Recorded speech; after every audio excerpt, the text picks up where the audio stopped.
un'ora all'abbattimento dei confini e all'ingresso di 75 milioni di europei nella UE. Per il Friuli Venezia Giulia, regione ponte verso questa nuova Europa, un ruolo chiave simboleggiato da una città, Gorizia, che sta celebrando con una grande manifestazione questo evento. Allora vediamo che cosa succede collegandoci in diretta con Gorizia, dove per noi c'è Giampaolo Mauro. A te la linea.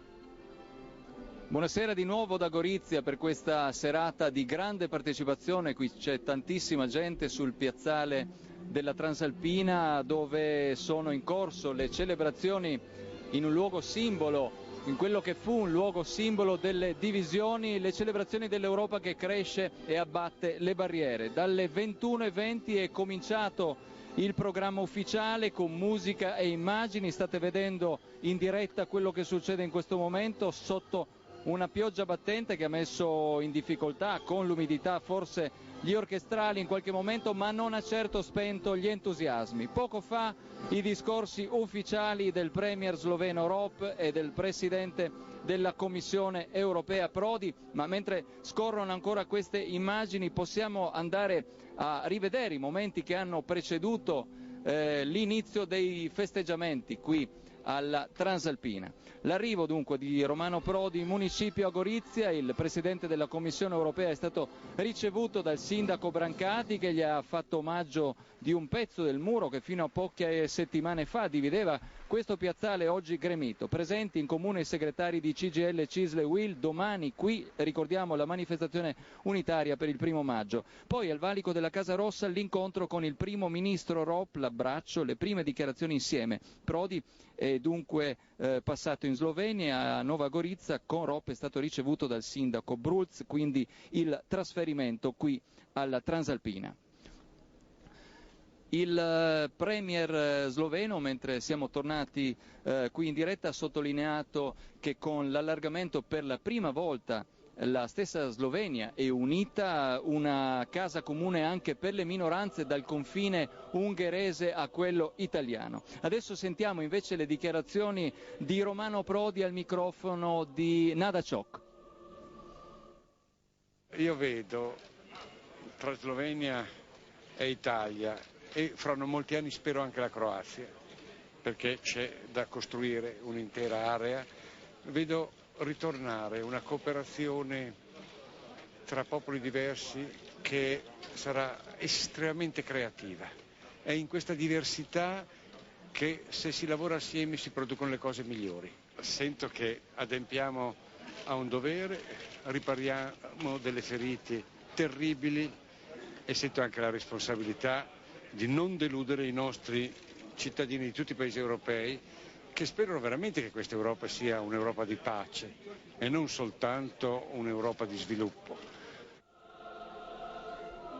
Le 23:05, adesso dunque meno di un'ora a quello che è il momento più importante, quello dell'apertura ufficiale di questa nuova pagina di storia. L'Europa ha 25 paesi, la festa qui naturalmente continuerà a lungo. Subito prima di mezzanotte gli inni nazionali, quello sloveno e quello italiano, per ultimo l'inno europeo e poi a mezzanotte i fuochi d'artificio. Vi salutiamo da Gorizia. Allora grazie a Giampaolo Mauro. In mattinata intanto sul Monte Forno, dove si toccano i 3 confini italiano, austriaco e sloveno, un'altra cerimonia per festeggiare la nuova Europa. Vediamo il servizio. Per il debutto in comunità la Slovenia ha scelto il Monte Forno, quota 1509, nel cuore delle Alpi Giulie. Su questo cucuzzolo, simbolo dell'incontro delle culture slave, latine e germaniche e dell'intersecarsi dei confini d'Italia, Slovenia e Austria, questa sera si accenderà una nuova stella, quella della Slovenia comunitaria. C'era la gente di queste montagne, gente che ha sempre collaborato, dove la formula dell'Europa dei popoli esiste da tempo, a dispetto dei conflitti nazionali o dei blocchi ideologici che dividevano il vecchio continente. Era raggiante ed emozionato il presidente del governo della Repubblica di Slovenia, Anton Rop, quando ha detto: «Sono felice che la vita mi abbia offerto la possibilità di incontrarci per la prima e l'ultima volta sul confine che da domani non esisterà più». A dargli il benvenuto tra i 25 il cancelliere austriaco Wolfgang Schüssel e il ministro italiano per gli affari regionali Enrico La Loggia. Una cerimonia semplice per gente di montagna che qui l'Europa l'ha da tempo trasformata da formula in realtà. Ma torniamo alla giornata del Presidente della Commissione europea Romano Prodi a Trieste, iniziata al Teatro Verdi, dove si è tenuto un convegno sugli effetti economici dell'allargamento dell'Europa. Presenti i leader nazionali di CGIL, CISL e UIL, Epifani, Pezzotti e Angeletti.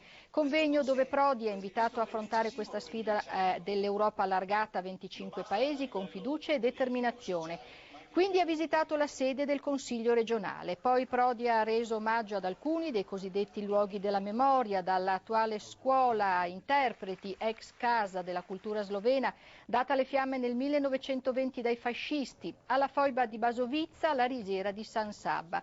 Nell'unico campo di concentramento di sterminio nazista in Italia, ha detto Prodi, siamo qui per impedire nuove violenze, nuovi odi, nuovi massacri, per dire che è ancora possibile credere al valore della pace, al rispetto della persona umana, all'incontro tra i popoli e tra le culture. Nel pomeriggio, prima del trasferimento a Gorizia, Prodi aveva fatto tappa in Leggio, in Carnia, per inaugurare la mostra di opere ispirate al culto di San Floriano. E siamo al tempo, il tempo di domani su tutta la regione, avremo cielo da variabile a nuvoloso, al mattino saranno probabili delle piogge, specie a est. In giornata schiarite anche ampie, ma nel pomeriggio non è esclusa la possibilità di qualche locale rovescio temporalesco. In chiusura ancora il blocco europeo eletto nelle liste di Forza Italia. Buonasera. Dovremmo adesso collegarci con Gorizia, perché a Gorizia c'è un po', ecco, la nostra Giovanna Botteri che da Baghdad si è spostata nel cuore dell'Europa e ci spiega perché sei a Gorizia, perché è importante in questo momento e questa notte Gorizia nel quadro europeo. Dalla notte di Baghdad alla notte d'Europa, perché è stata chiamata la notte d'Europa, questa notte straordinaria, in qualche modo magica, che vedrà qui nella piazza della stazione transalpina, dove ci troviamo. In questa piazza più di 50 anni fa, nel 1947, fu fatto passare il confine fra Italia e Jugoslavia.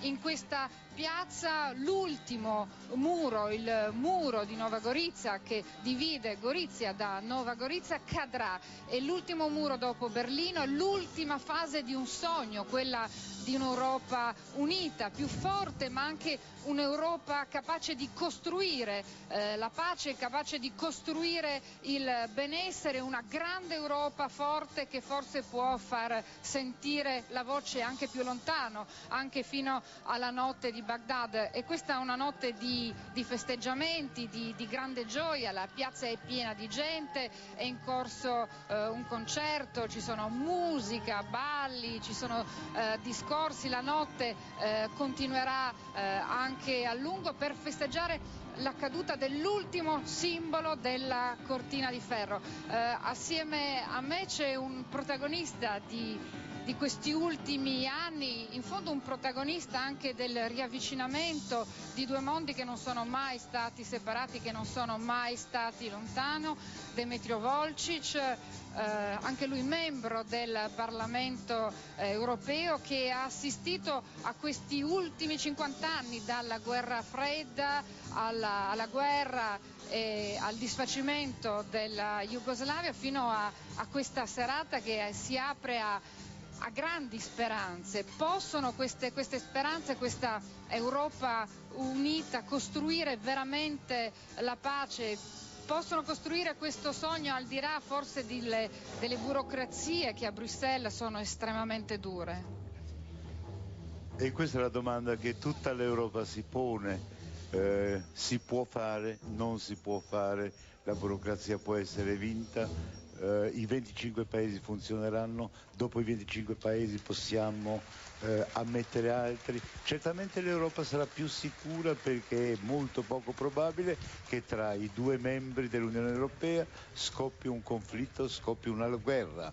Però evidentemente gli interrogativi sono molti, forse più interrogativi che risposte, ma anche le risposte sono abbastanza positive, nel senso che si è dimostrato che tutti i paesi che si sono avvicinati alla vecchia Europa hanno vissuto poi meglio, hanno migliorato il tenore, ma in modo grandioso, dal Portogallo alla Spagna all'Irlanda, e così si spera anche che questo la Slovenia, che è poi l'allievo migliore di questi 10 paesi che stanno entrando, che possa migliorare, è già quasi al livello degli ultimi paesi della vecchia Europa, dell'Europa dei 15, che possa migliorare il proprio standard di vita e contribuire e tornare in quel suo posto in Europa che l'ha avuto per 500 anni, che poi ha perduto. Naturalmente parlare Europa che si sta riunendo è forse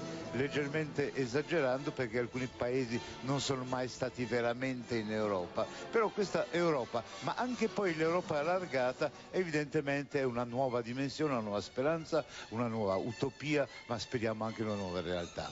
Grazie a voi. Ci sono tante storie che si possono raccontare di questa cortina di ferro, di questo confine che ha attraversato la città. Al numero 42 di via Pietrogalli, per esempio, c'è una signora che da un mattino all'altro si è trovata la casa separata dal confine con il giardino e la propria siepe. Questo confine che ha attraversato e che ha spezzato ad esempio il cimitero ebraico, segno di una comunità che è stata distrutta dalla guerra.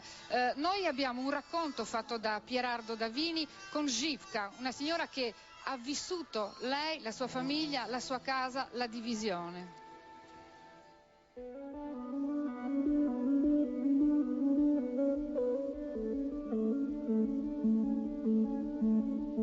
Quel muro che c'era prima, c'è ancora, perché c'è da una parte e dall'altra, c'è ancora il muro, c'è solo il pezzettino in mezzo che è tolto.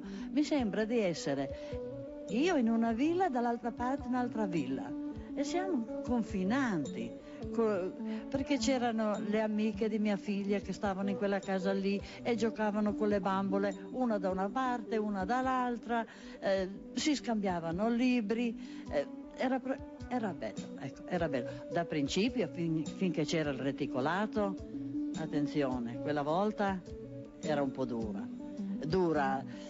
non ci si poteva muovere, ecco. Gente che c'è anche morta. Ah, questo sì, perché cercavano di oltrepassare il confine per forza, no? Erano lì che bastava avvicinarsi un poco verso il centro della strada che si sparava.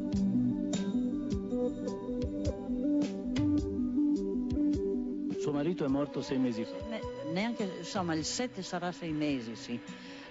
Lui faceva una gran... farò questo, e preparava le macchine fotografiche, preparava la film camera e tutto. Poveretto, non ha aspettato. Un pezzettino di muro l'ho portato su nella tomba di mio marito.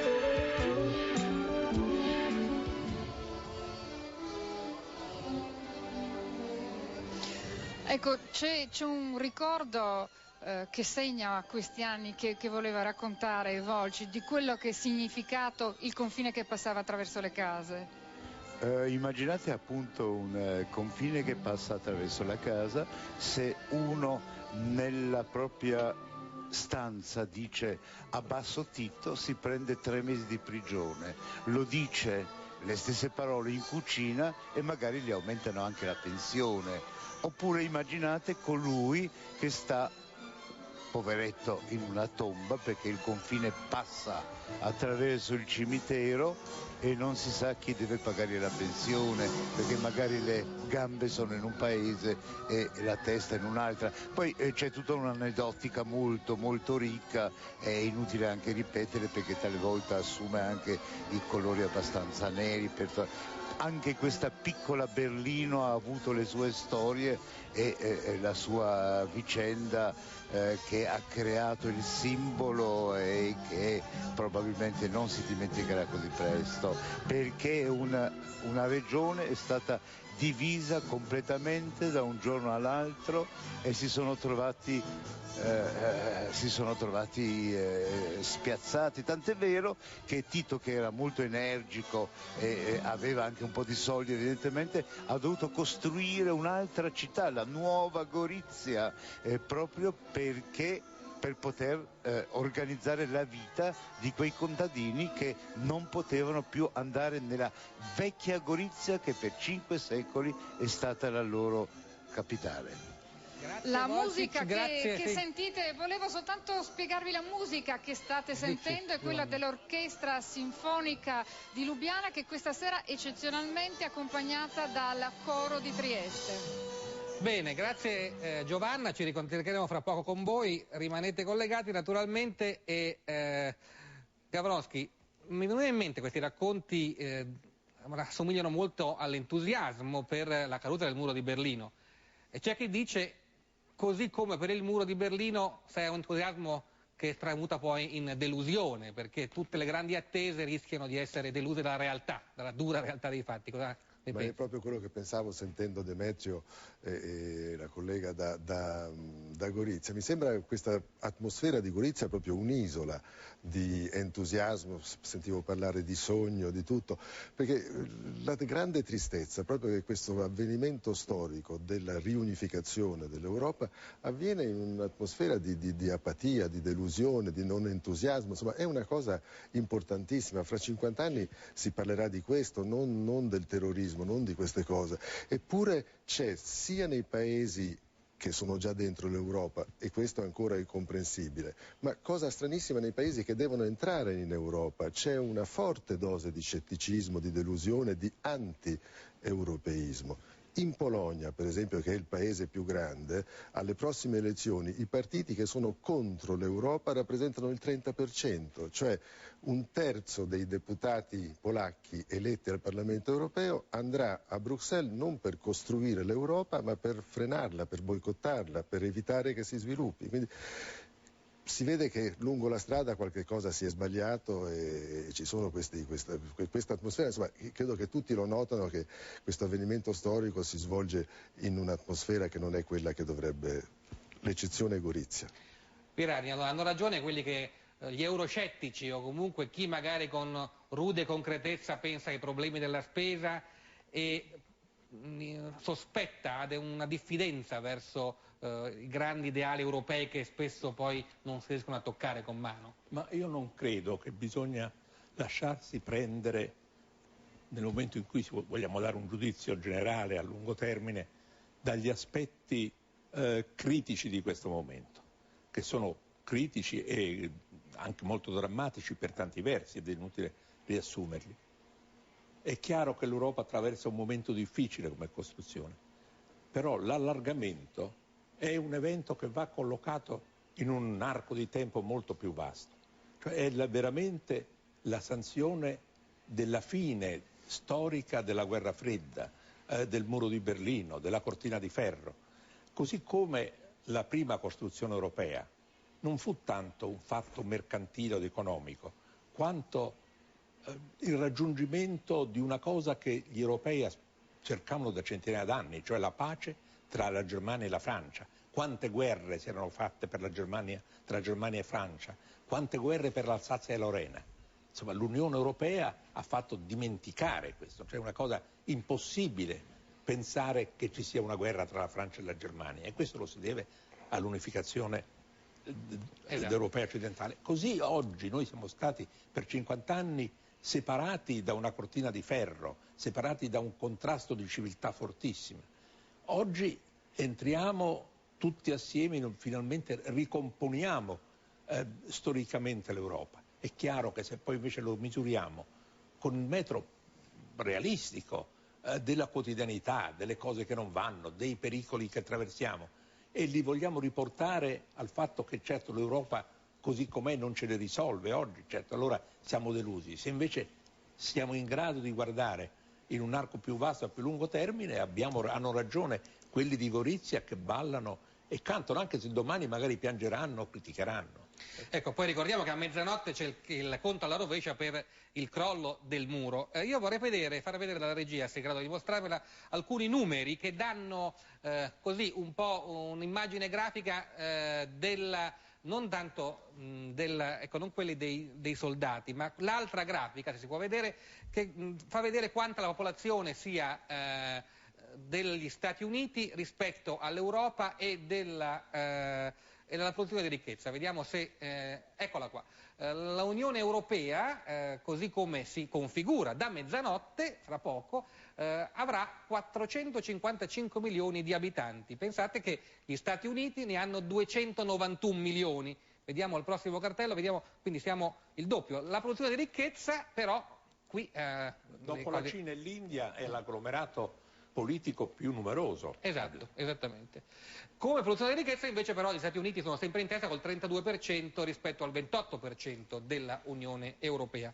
Vediamo il terzo cartello, sempre note meno positive, ecco qua forse proprio è la cosa più drammatica, cioè una crescita economica annua del 4,6%, l'economia americana che anche ultimamente dà segni di ripresa, mentre stenta l'economia europea, 1,7%. Però si vede il dato, ecco, Pirani diceva giustamente. Posso dire una cosa su questo? L'Europa gli stagna attorno all'1,5%. I paesi che entrano in Europa, la Polonia, l'Ungheria, la Slovacchia, eccetera, hanno dei tassi di crescita del 4-5% annuo. Possono, non perché siano più ricchi in assoluto, ma perché hanno un trend di crescita molto forte, partono anche dal più basso. Vengono da una situazione molto bassa, ma sono in un periodo di forte ripresa. Eccolo, dunque possono essere un elemento motore per un nuovo mercato che sorge della gente che produrrà sempre di più e consumerà sempre di più. Dunque potrà essere questo quello scossone che l'Europa attende proprio per un rilancio economico, così come lo è stato l'ingresso della Spagna, del Portogallo e dell'Irlanda. Da questo punto di vista non sarei pessimista. Possiamo avere dei maggiori carichi, ma possiamo anche avere, come dire, un motore di sviluppo in più. Io direi che è giusto quello che diceva Pirani, che ci saranno dei problemi nell'immediato, però bisogna guardare a medio-lungo termine. Problemi nell'immediato perché? Perché abbiamo visto queste cifre, no? L'Europa aumenta più o meno del 30% di popolazione, più o meno del 28% quanto a territorio, ma solo del 6% quanto a PIL, a prodotto, a ricchezza, quindi la media naturalmente diminuisce e questo può creare dei problemi, però come diceva giustamente Pirani si aprono dei nuovi mercati, questa è gente che vuole comprare una nuova macchina, un televisore, un frigorifero, sono tutti molto più giovani di quello che è la vecchia Europa, diciamo così, quindi questa sferzata, questa nuova dose di entusiasmo, di curiosità, di idealismo, prima sentivo parlare anche di bisogni, sai, concreti, c'è una cosa concreta. Certo. Ma io l'ultima volta che ho sentito parlare ho letto di ideali europei era veramente al tempo dei padri fondatori. Insomma, da allora di ideale europeo purtroppo non ne parla più nessuno, perché è diventato soprattutto una cosa di mercato, di finanza, di soldi, di aiuti. Ma anche perché è qualcosa che abbiamo già. Le nuove generazioni non hanno nel loro ricordo le guerre europee, le carenze europee, la fame europea. Sono tutte cose, come dire, si trovano acquisito della gestione di ogni giorno. Se uno pensasse solo un momento cosa sarebbe la nostra vita senza Europa, ecco, allora la differenza sarebbe enorme. Ecco, il problema è sperare adesso nel passo successivo, cioè un'Europa più presente con una sua politica estera, cosa già più difficile. Noi abbiamo sentito due intellettuali europei, bisogna cominciare a ragionare con questi termini, di primo livello, Dahrendorf e Glucksmann. Sentiamo prima Dahrendorf. Mi sembra evidente che non si possa parlare di una politica estera europea comune nei riguardi della maggior parte degli avvenimenti mondiali e che così sarà ancora per molto tempo. Ma forse dovremmo avere ambizioni un po' più modeste e pianificare obiettivi che siano alla nostra portata. Che rapporti ci saranno tra questa nuova Europa allargata e gli Stati Uniti?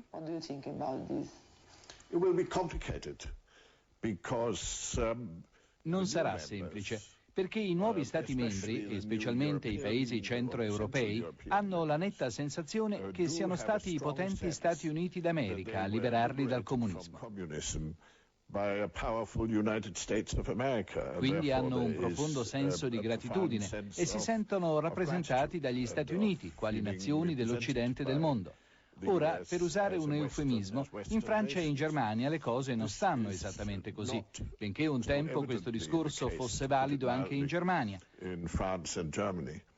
Ne risulta una rete di rapporti piuttosto complessa, ma io la giudico salutare, perché dividere il mondo libero sarebbe l'errore più grave che noi occidentali potremmo commettere.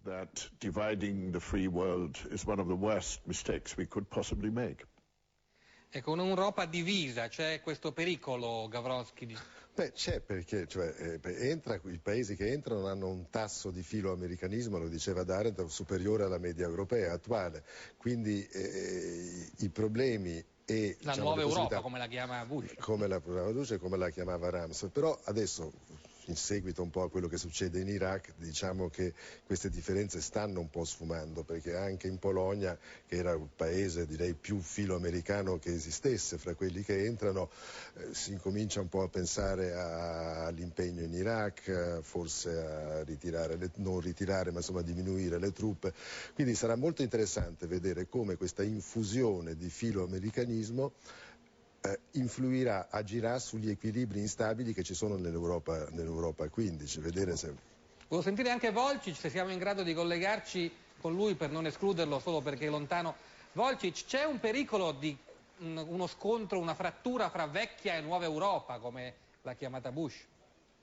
La frattura c'è stata all'inizio della guerra dell'Iraq, si sta semmai riducendo, nel senso che un buon ruolo ha giocato Blair in questo senso, facendo in qualche modo il tramite tra gli Stati Uniti e l'Europa, e tant'è vero che Blair, che era in cattivissimi rapporti in un certo momento con il duo franco-tedesco Chirac e Schröder, ha subito trovato il modo di ricucire e di riportare la vecchia Europa e ricordare ai giovani che sono entrati nell'Europa non soltanto per migliorare la situazione del proprio paese, ma per migliorare anche l'Europa, per anche rilanciare un po' gli ideali europei, perché come diceva un connazionale, cioè uno rappresentato dal candidato Gawronski, il ministro polacco, noi siamo un albero, dobbiamo guardare all'albero, non al bosco, che l'albero non si rompa, mentre i padri hanno pensato prima al bosco in cui poi impiantare gli alberi. Non so se è chiara l'idea, ma comunque è stato questo applauso dei 10 nuovi all'America, alla politica americana, che ha disturbato parecchio gli equilibri all'interno dell'Europa, equilibri che si stanno ricomponendo. Grazie Volcic. Ecco, sul problema proprio, l'antichissimo problema dei rapporti Europa-America, abbiamo ascoltato una appunto delle voci più provocatorie. André Glucksmann, ascoltiamolo. Come considera lei l'attuale modo di fare politica estera da parte dell'Unione Europea? Senta, prima di tutto, secondo me, non esiste un modo di fare politica estera comune in Europa. Si sottovalutano le priorità. La sinistra è divisa rispetto a se stessa, con Blair e tutti gli altri, ma anche la destra è divisa al suo interno e ciascuno non riesce a riconoscersi in qualcuno. Una mancanza gravissima. Ricordo che nel dicembre del 98, alla fine di una riunione dei 15 a Vienna, sia D'Alema che Schröder fecero questa osservazione. Si è discusso moltissimo dei duty free e della perdita di posti di lavoro che avrebbe portato l'ingresso nel mercato unico, e non si è discusso su una cosa importantissima, cioè la grave crisi in Russia che era sopraggiunta in quel momento con la fine di Yeltsin e l'arrivo di Putin e la seconda guerra in Cecenia. Secondo lei esiste un'angoscia segreta dell'Europa nei confronti degli Stati Uniti? Sì, assolutamente. Se l'Europa rifiuta di vedere i problemi del mondo oltre il Mediterraneo, o rifiuta di vedere i problemi, per esempio, legati alla Russia, ci si continua a rifugiare dietro questa tutela, questa protezione degli Stati Uniti. Io sono convinto che, paradossalmente, gli anti-americanisti sono quelli maggiormente a favore dell'America, perché a forza di non voler vedere i problemi, a forza di predicare la pace, fanno sì che poi i problemi dovranno essere per forza risolti dagli Stati Uniti. Per cui quando si dice facciamo delle manifestazioni per la pace, non vogliamo la guerra, di fatto si delega l'America a risolvere i nostri problemi.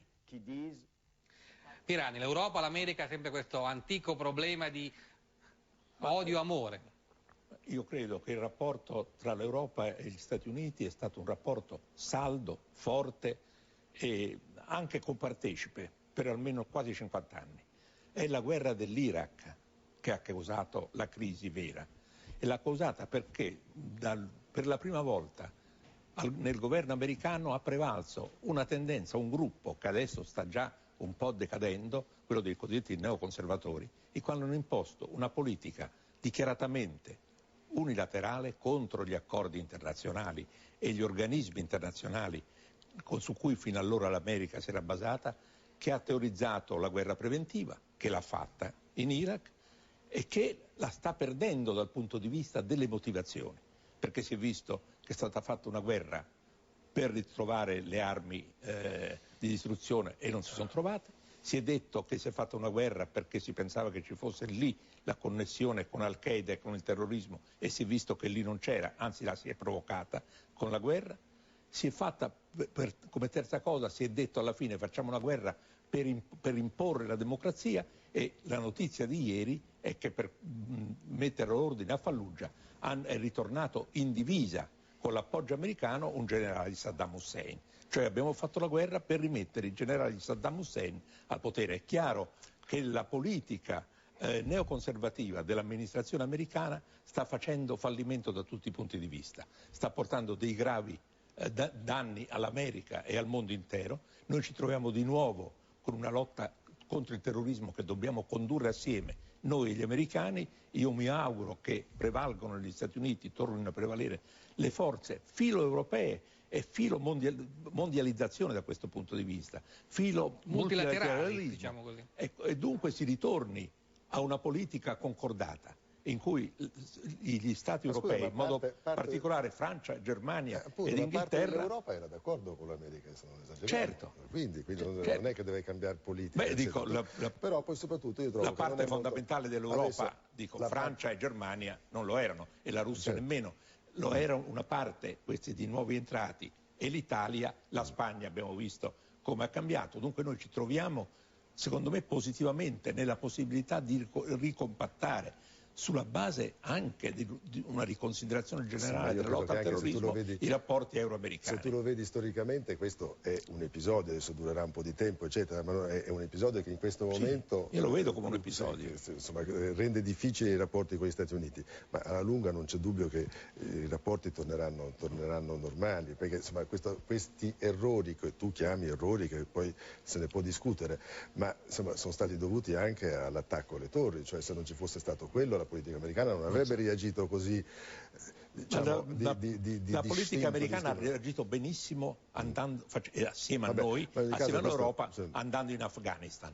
L'errore è nel momento della guerra dell'Iraq, ma io dico è un errore che in Afghanistan, perché l'Afghanistan è andato bene. Se l'Iraq fosse andato bene avrebbe reagito bene anche. Beh, non si può giudicare le cose la domanda è, anche se vince Kerry, io credo, dalla mia esperienza americana, Karolowski potrà essermi maestro, le forze armate americane rimarranno in Iraq. E a questo punto l'Europa cosa farà? Pirani. Bisogna vedere come rimarranno. Se rimangono come stanno in Arabia Saudita o come stanno anche in Italia, abbiamo le basi americane, o in Germania, è una questione. Se rimangono come forza di occupazione è un'altra. Noi avremmo una guerriglia permanente, sarebbe un disastro. Se così fosse non vedo che cosa ci stiamo a fare. Insomma, dico, è come quello che è avvenuto. Noi, gli americani ci hanno detto, e noi e quella parte che hanno appoggiato la guerra in Iraq, ripeto, io ero per la guerra in Afghanistan, non per quella in Iraq, ci hanno detto che era come la liberazione della Germania, dell'Italia e del Giappone, e che avremmo trovato lì folle, festanti, che ci accoglievano come è avvenuto in Italia, e in Germania meno, ma in Italia e in Europa. Oggi non è così.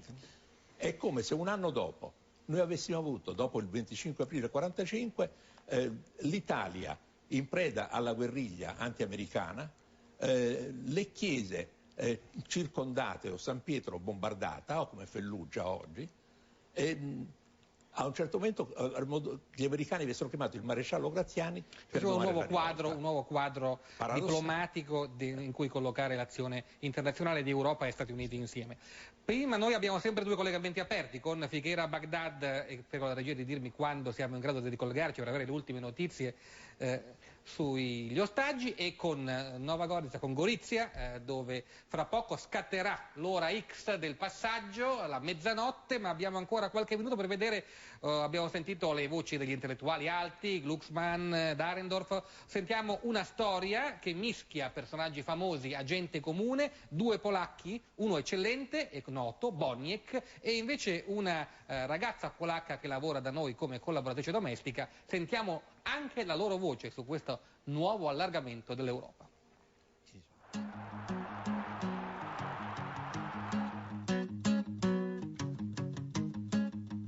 Polonia è un gran paese, basta pensare che come superficie siamo più grandi anche dell'Italia, come popolo siamo quasi 40 milioni.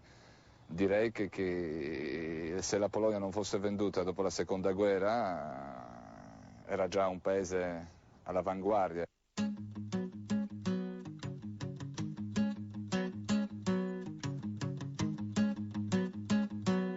Sono venuta in Italia per questo che ha perso in Polonia lavoro, la mia situazione economica era stava molto male. Un ex calciatore e una colf, due mondi completamente diversi, segnati dalla stessa decisione, lasciare la Polonia per venire in Italia. Zbigniew Boniek, forse il più famoso calciatore polacco, ex giocatore della Juventus e della Roma, vive nel nostro paese da ben 22 anni. Liliana invece fa da 9 anni la collaboratrice domestica. Oggi guardano all'ingresso della Polonia nell'Unione Europea con interesse ma anche con scetticismo. Oggi come oggi direi che voi non dovete essere preoccupati, forse i polacchi devono essere più preoccupati perché essendo più poveri devono subire il paese più ricco, un paese dove c'è tanto da lavorare. In Polonia bisogna costruire autostrade, veramente chi vuole investire, chi vuole fare le cose, in Polonia è un grandissimo paese che offre le possibilità. Sono contenta che adesso entriamo, solo che, diciamo, come situazione, il popolo nostro in Polonia, non so che si cambia tanto, molto. Ci sono tanti contrasti all'inizio, però penso che abbiamo bisogno di essere un po' più uniti, di avere un sistema di difesa comune per tutti quanti, e se c'è buona volontà vediamo come andremo avanti. Comunque è una cosa molto interessante, incuriosisce tutti e possiamo avere solo dei vantaggi. Peccato che per Euro che ci ha un po' rovinati tutti, però va bene. In futuro che cosa pensa di fare? Tornare in Polonia o restare in Italia? No, resto qui.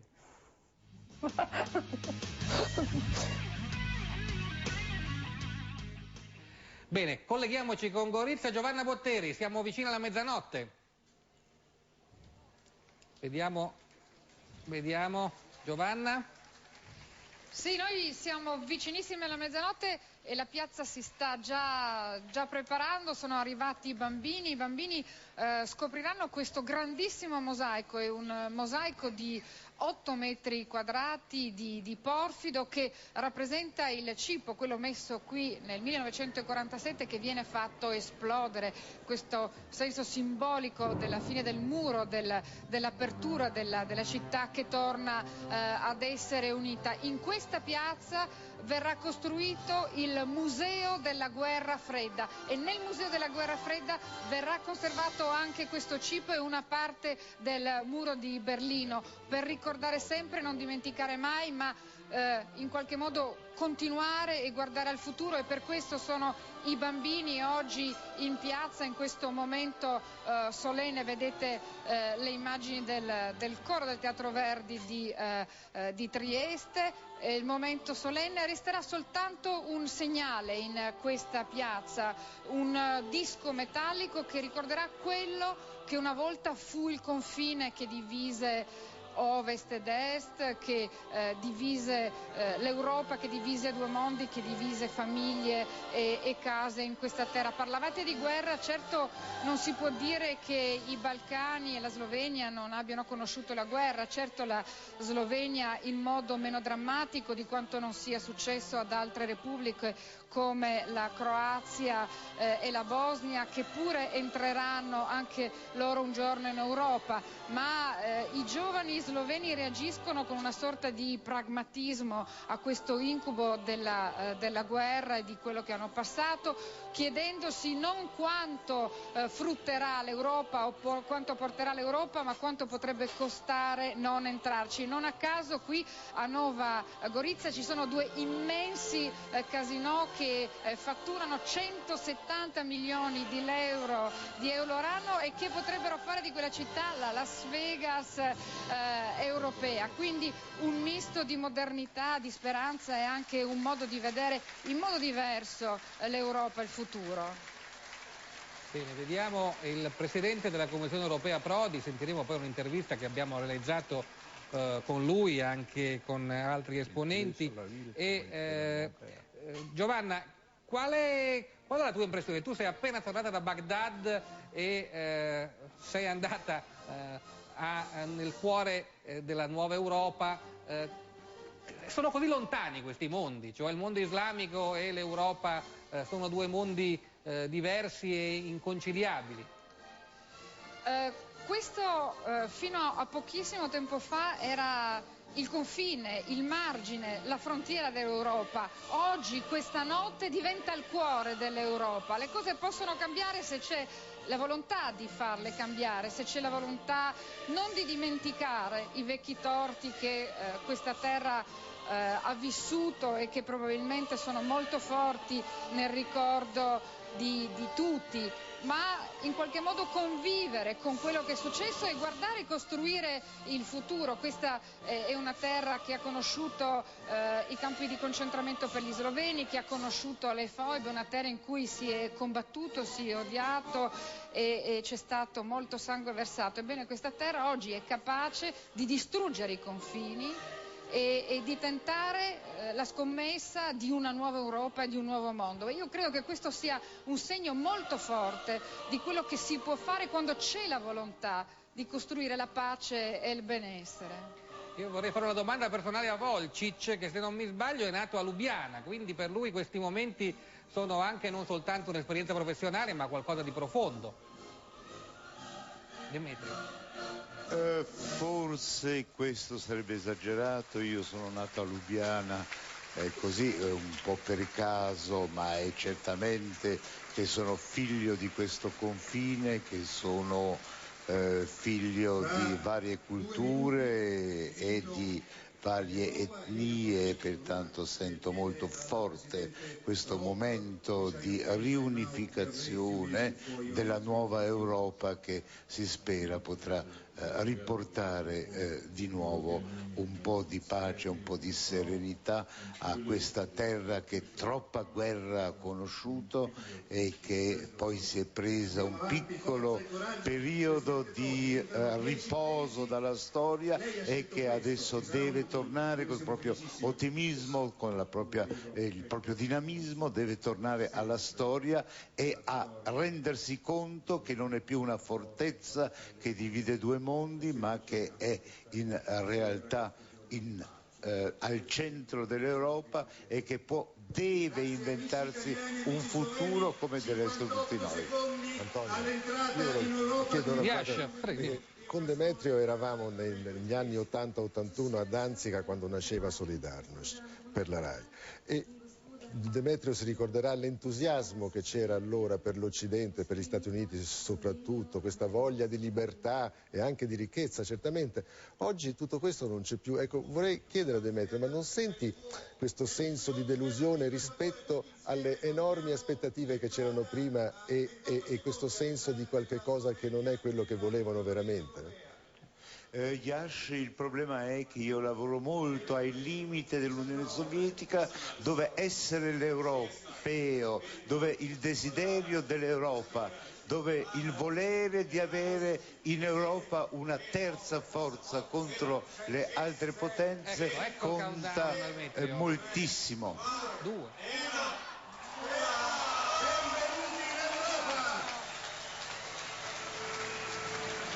Ecco il momento.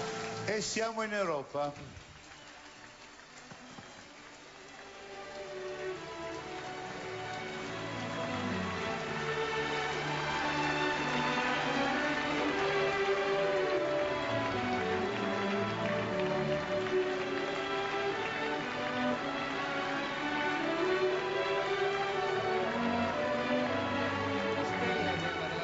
Che ricordano un po' anche le stelle della bandiera americana, no? Una federazione di stati che insieme cercano di coordinare una politica comune portando dei valori insieme, i valori della convivenza, i valori della comprensione della fede altrui, della ideologia, della diversità, un'Europa che nella comprensione della diversità e nell'abbandono dei conflitti, delle persecuzioni, dei decenni e dei secoli di sangue passati, cerca di aprire una nuova era per se stessa e anche per la politica globale. Pensiamo soltanto all'Asia, ai mercati economici dell'Est che cominciano ad affacciarsi in maniera prepotente, alla cultura islamica che vede ormai un suo luogo di elezione, l'Europa, che non è più un paese che può essere immaginato come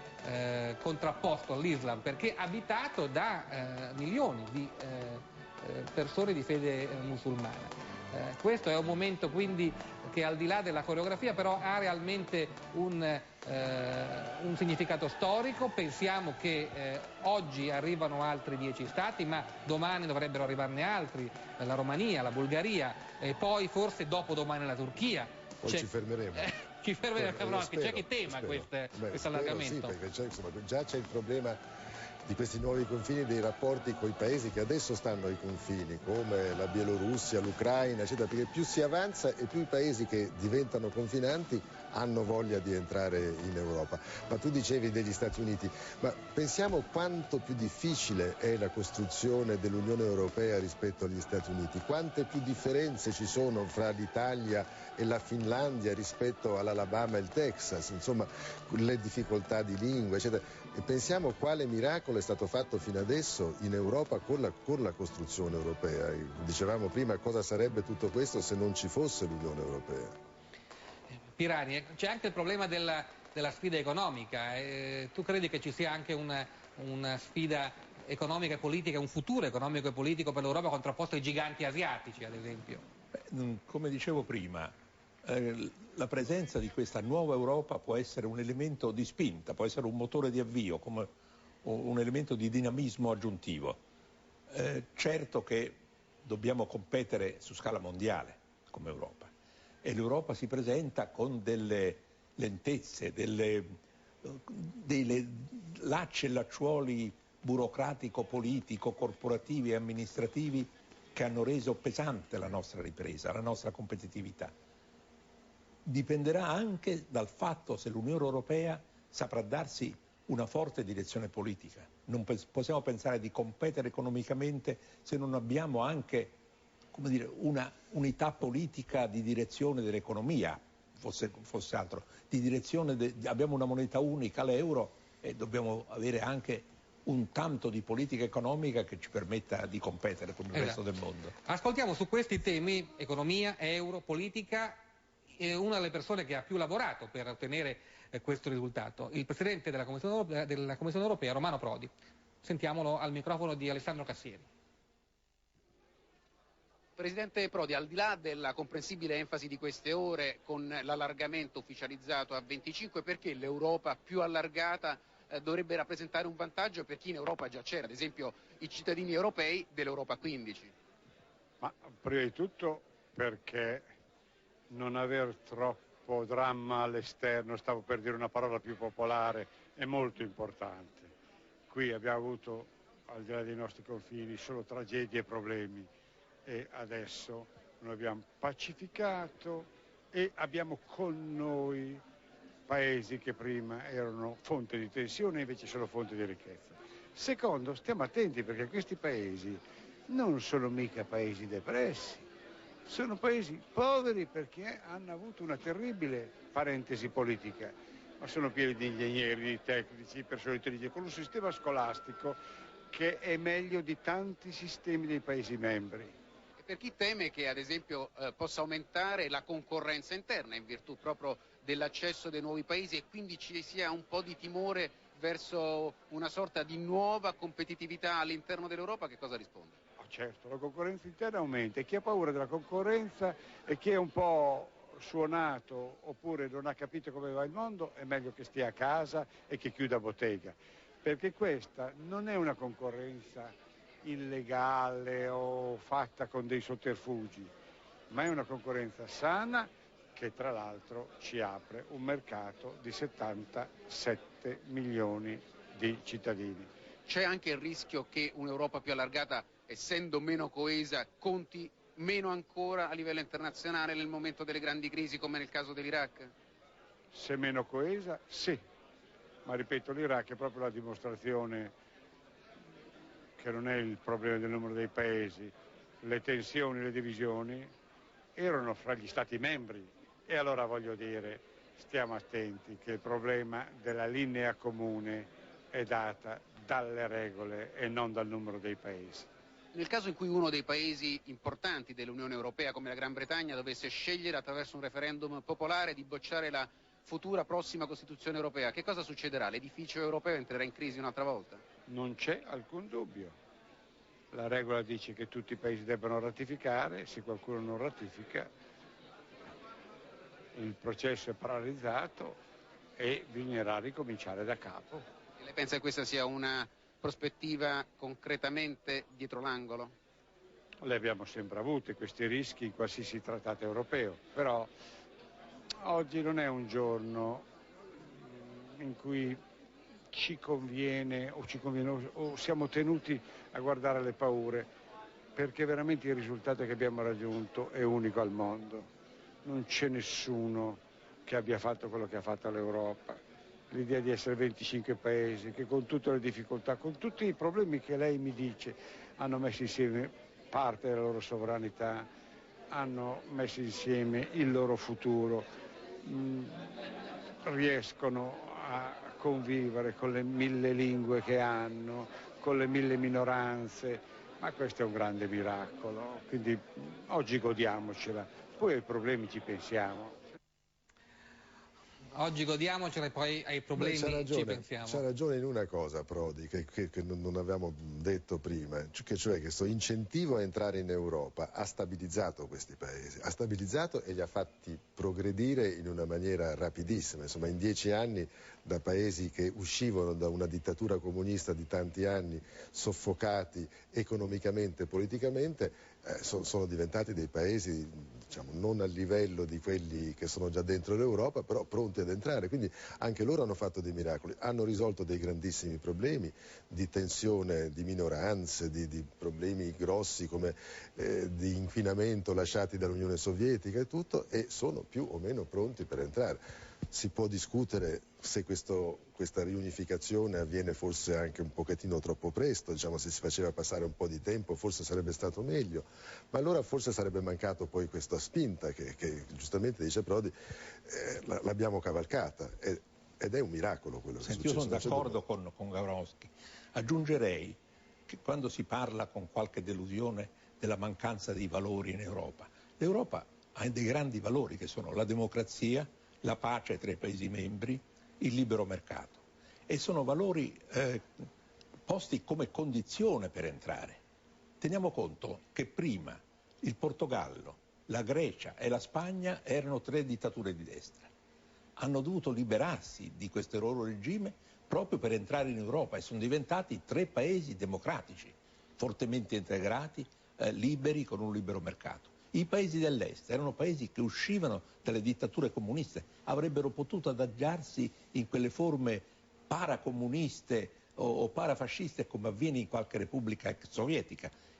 L'attrattiva di entrare in Europa li ha spinti verso la democrazia parlamentare, verso il libero mercato. Ecco dunque che questi valori sono valori, come dire, dirimenti dal punto di vista della qualità politica della vita, ma anche fortemente unificanti. Ecco, di valori parla anche in un'intervista al nostro Danilo Scarrone il presidente della Camera, Pier Ferdinando Casini. Ascoltiamolo.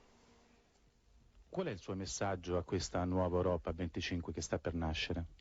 Un'Europa che secondo me sarà connotata da grandi opportunità nuove, opportunità per estendere non solo il nostro sistema di valori, un'area di stabilità a paesi martoriati fino a ieri, ma anche un'opportunità economica nuova per l'Europa. Certo, abbiamo tanti problemi, i problemi non sono solo connessi all'allargamento, tra l'altro a me non piace parlare di allargamento, io parlo di riunificazione, perché si tratta di riconciliarci con popoli che sono profondamente europei. Oggi vi è anche la necessità di una nuova ripartenza, di ripensare a un'Europa che non può non essere quella federazione di Stati-nazioni a cui i grandi europeisti hanno sempre pensato. Secondo lei ce la faranno a fare la Costituzione entro giugno? Bisogna farcelo, il risultato per cui il governo italiano e l'Italia si sono profondamente impegnati. Abbiamo avuto anche tanti riconoscimenti, si è detto che l'Italia ha lavorato bene, ma non c'erano le condizioni politiche. Oggi quelle condizioni ci sono, l'accidente della storia porta l'Italia a non aver potuto concludere entro il proprio semestre, ma l'importante è che l'Europa vada avanti, che ridefinisca la sua identità, che sciolga dei nodi che sono nodi molto grossi, se non sono sciolti saranno problemi per tutti. Molti parlano del Papa come uno dei padri fondatori di questa nuova Europa, lei cosa pensa? Beh, storicamente è così. Il Papa ci ha consentito più di ogni altro di riabbracciare fratelli a noi dolorosamente separati. E accanto al Papa penso a Helmut Kohl, penso alla grande iniziativa di questo democratico cristiano che è riuscito contro tutto e tutti, contro il pregiudizio, contro le diffidenze, a ricreare l'unità della Germania, condizione essenziale per la riunificazione di oggi. Come ne sta uscendo questa nuova Europa nella lotta al terrorismo? Mi sembra un po' divisa. È necessario proprio per questo una nuova ripartenza, perché bisogna affrontare assieme questa sorta di terza guerra mondiale che è la battaglia al terrorismo, ricreando anche le condizioni per una partnership forte con gli Stati Uniti d'America. Nel DNA dell'Europa non c'è spazio per il germe dell'antiamericanismo. C'è un tema, Gavrosti, che suggeriva il rapporto non soltanto con gli Stati Uniti, ma non dimentichiamolo, con Mosca, con il gigante ex sovietico. Sì, io credo che al posto di Putin mi sentirei un po' preoccupato, perché c'è proprio una manovra di accerchiamento totale, perché da una parte la NATO, dall'altra parte l'Unione Europea. La NATO ha già inglobato i 3 stati baltici. Ora pensare qualche anno fa che questi stati baltici, che non erano degli stati separati, non erano stati separati dall'Unione Sovietica come Ungheria e Polonia, ma erano parte dell'Unione Sovietica, diventassero membri della NATO, ecco, se qualcuno l'avesse detto 20 anni fa gli avrebbero dato del pazzo, del sognatore. E d'altra parte l'Unione Europea che arriva quasi ai confini, quindi adesso qual è il problema? Il problema è di non creare di nuovo un nuovo confine impermeabile fra Polonia e Ucraina, Bielorussia, Russia, e quindi la Polonia stessa, il presidente Kwasniewski, che è un presidente molto in gamba, insomma, ha capito la sua responsabilità nel cercare appunto di creare con questi paesi che sono rimasti fuori, che probabilmente rimarranno fuori per sempre perché è difficile immaginare che entrino in Europa, di creare dei rapporti che non portino loro a sentirsi esclusi, cioè dei rapporti almeno economicamente intensi, rapporti come se fossero dentro, salvo che non sarebbero dentro le istituzioni. Parlando di Russia non possiamo non sentire Volcic, se ci sta sentendo. Ecco, c'è un pericolo di una Russia umiliata, il grande impero russo che ormai perde pezzi sempre di più. Putin può essere di tutto, ma non è un ideologo. Putin è un pragmatico ed è un patriota che vuole una Russia grande. La Russia ha tutte le possibilità, se ha 10 anni di tempo e 10 anni di petrolio a prezzo alto, di riprendere non proprio il numero 2 del mondo come posizione, ma di rispuntare sulla scena mondiale come partner uguale. In questo contesto anche l'avvicinamento dei paesi nuovi verso i confini della Russia o addirittura entro i confini della vecchia Unione Sovietica è meno drammatica di quanto non potesse apparire ancora 5-6 anni fa. Le logiche stanno cambiando anche in Russia e probabilmente, mi sembra almeno, che tutto appare meno drammatico, più sfumato e più portato verso la collaborazione anche senza retorica e senza esagerazioni. Bene, io vedo che la gente sta sfollando. Giovanna, cosa sta succedendo lì vicino a voi e che cosa accadrà nelle prossime ore?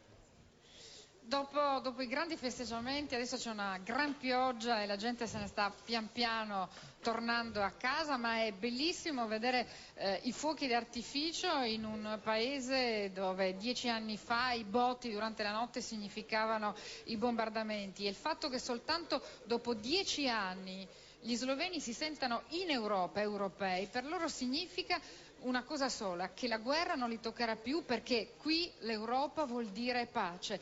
E io penso che questo messaggio che l'Europa dà di pace, che qui questa notte si sente così forte, possa essere un messaggio che vada ben al di là dei nostri confini.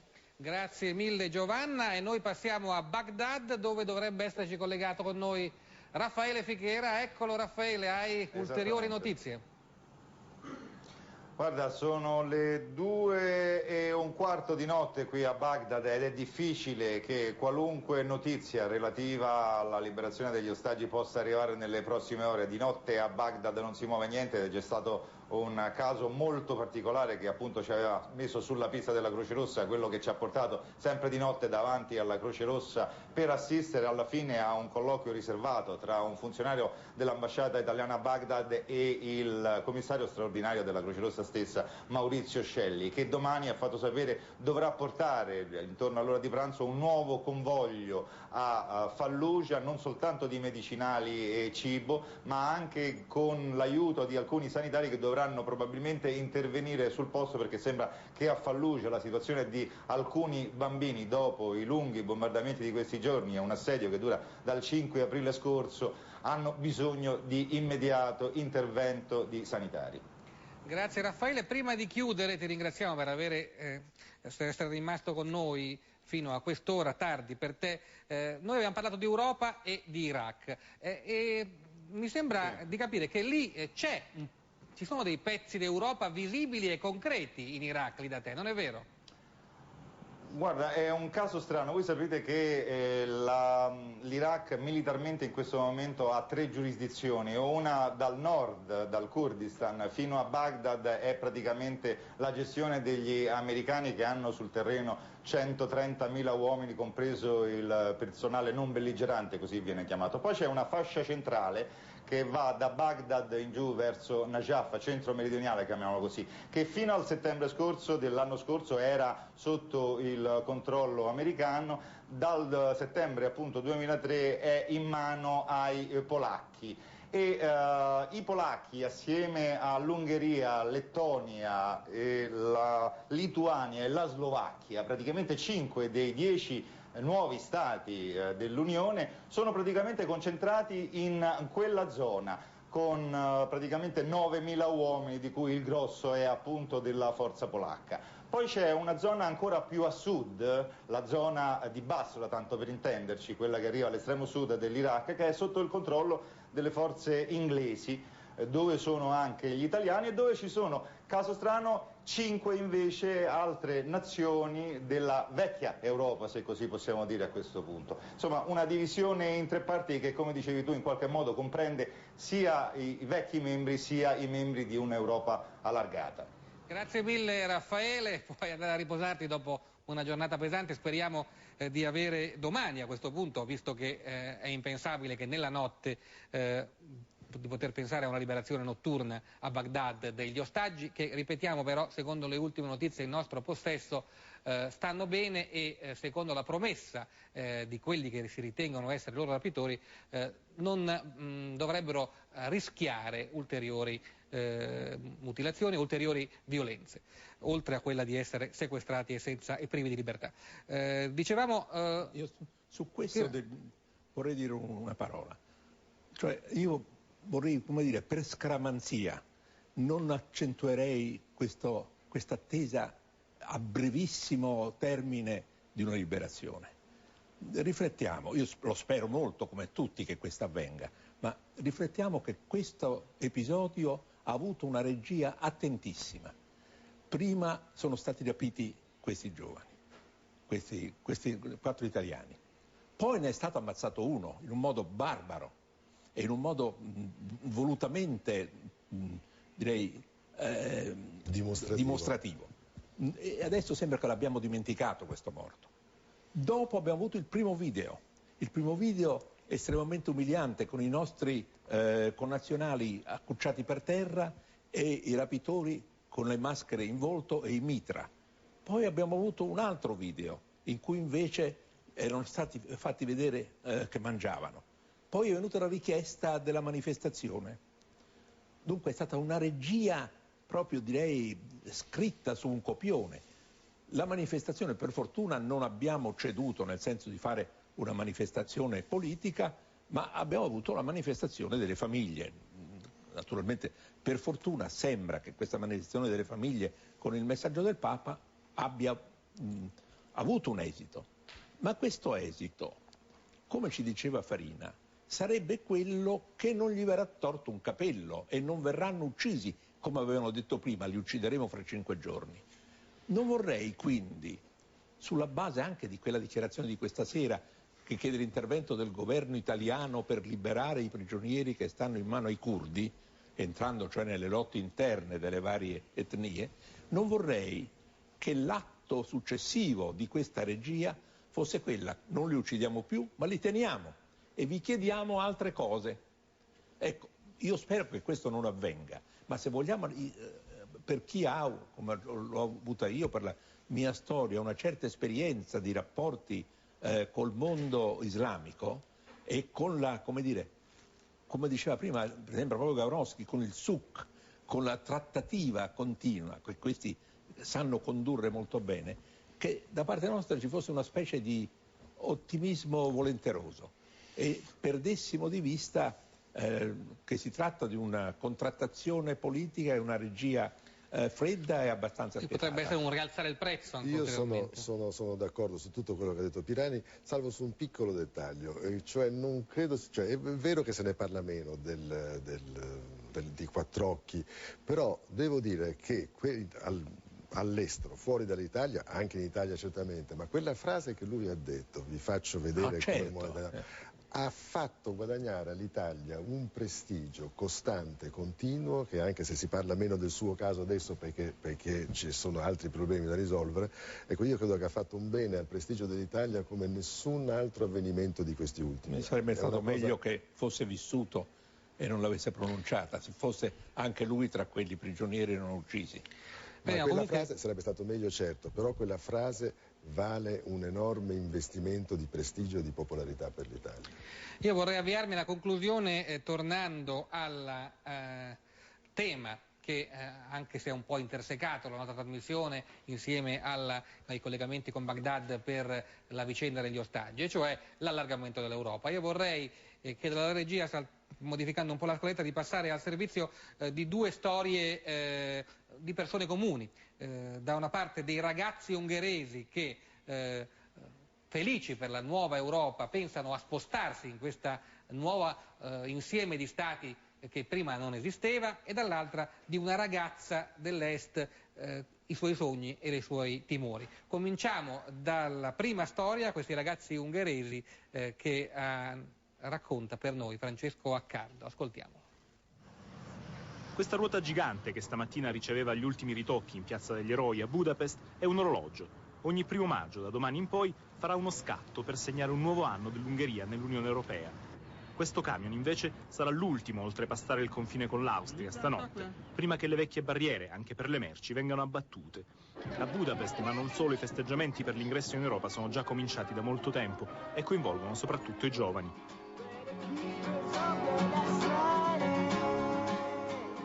Fra i gadget più ricercati, i cimeli dell'Ungheria socialista, dischi sovietici, un frigorifero Saratov, la tessera dell'organizzazione giovanile del partito, una volta obbligatoria.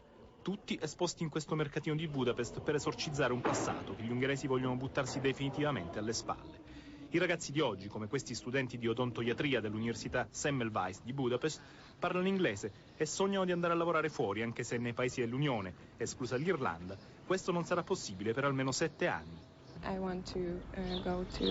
Voglio andare in un paese straniero. Quello che mi attira di più è l'Inghilterra.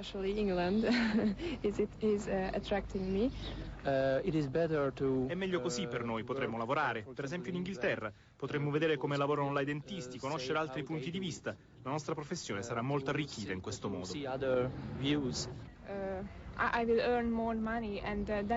Guadagnerò più soldi e con questi soldi potrò lavorare meglio, dare un'assistenza migliore, migliori servizi. Mi chiamo Anna Rogala, ho 22 anni, ho cominciato a lavorare a 18 per poter continuare a studiare, sai. Sto studiando economia in una università privata. Vivi a Varsavia? No, abito in un paesino. Tutti i giorni per fare questo lavoro devo fare 30 chilometri di strada in pullman. Mio fratello mi dà un passaggio fino alla fermata e mi aspetta anche quando torno tardi la sera. Tra andata e ritorno se ne vanno 3 ore, perciò gioco forza, studio in pullman. Certo, è faticoso servire per 9 ore ai tavoli, ma questo ha anche dei vantaggi. Per esempio il contatto con persone che vedi solo alla televisione o sui giornali. Quanto guadagni? Più o meno 1600 zloty al mese, circa 350 euro. E metti da parte qualcosa?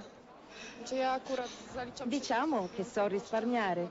Anzi, se devo essere sincera, la mia famiglia mi considera tirchia. I soldi mi servono anche per aiutare la mia famiglia, specialmente mia sorella e mio fratello che sono più piccoli di me. In più riesco a mettere da parte qualcosa per le mie piccole spese. Ma è vero che per i giovani polacchi avere tanto denaro è importante? Insomma, la cosa più importante? Sì, diciamo che è vero. Molti dei giovani che conosco fanno a gara chi si laurea prima, chi si compra prima i vestiti firmati, a chi ha il conto bancario più alto, preferibilmente in una banca di prestigio, perché conta anche dove depositi il denaro. Sì, mi sembra proprio che questa sia la tendenza dei giovani polacchi. E cosa pensi di questo ingresso della Polonia nell'Unione Europea? Certamente è una cosa positiva, anche se credo che ad avvantaggiarsene saranno i giovani che vogliono andare in altri paesi europei. Io invece non intendo muovermi. Mi piacerebbe lavorare qui, in un ristorante, preparare rinfreschi, feste, oppure lavorare in un'agenzia pubblicitaria. Ecco cosa vorrei fare, stare tra la gente, avere tante commissioni da fare. Mi piace che la gente stia bene, si rilassi. Sì, mi sembra una buona idea, essere responsabile del divertimento della gente, che la gente goda, si diverta, e io che ne organizzo il tempo libero. Perciò credo che se l'ingresso nell'Unione Europea farà sviluppare l'economia polacca, anche io ne avrò dei vantaggi. Demetria Volcic, siamo in chiusura. C'è un pericolo da una parte di una immigrazione improvvisa dall'est verso l'ovest e dall'altra di una fuga di cervelli verso mercati più appetitosi. La fuga di cervelli c'è, non c'è invece il periodo dell'immigrazione. Abbiamo detto 10 anni fa che 25 milioni di sovietici sarebbero venuti in Occidente, non è venuto nessuno. La gente preferisce stare a casa anche se vive peggio, perché poi andando fuori ha capito che la condizione è molto più difficile, anche in quanto loro oggi lavorano peggio della generazione degli emigranti che sono fuggiti dall'Europa nei dopo la prima guerra mondiale. Per quanto riguarda la fuga dei cervelli, probabilmente è un fenomeno abbastanza ambiguo, nel senso che molti andranno a studiare quando sarà possibile, ma molti poi torneranno per trasmettere la coscienza al proprio paese, e questa è una storia che dura da 500 anni. Grazie Demetrio Volcic da Gorizia, grazie a Giovanna Botteri. Noi in chiusura vediamo una delle voci storiche di questa storia recente dell'Europa, una voce polacca, la voce di Lech Wałęsa.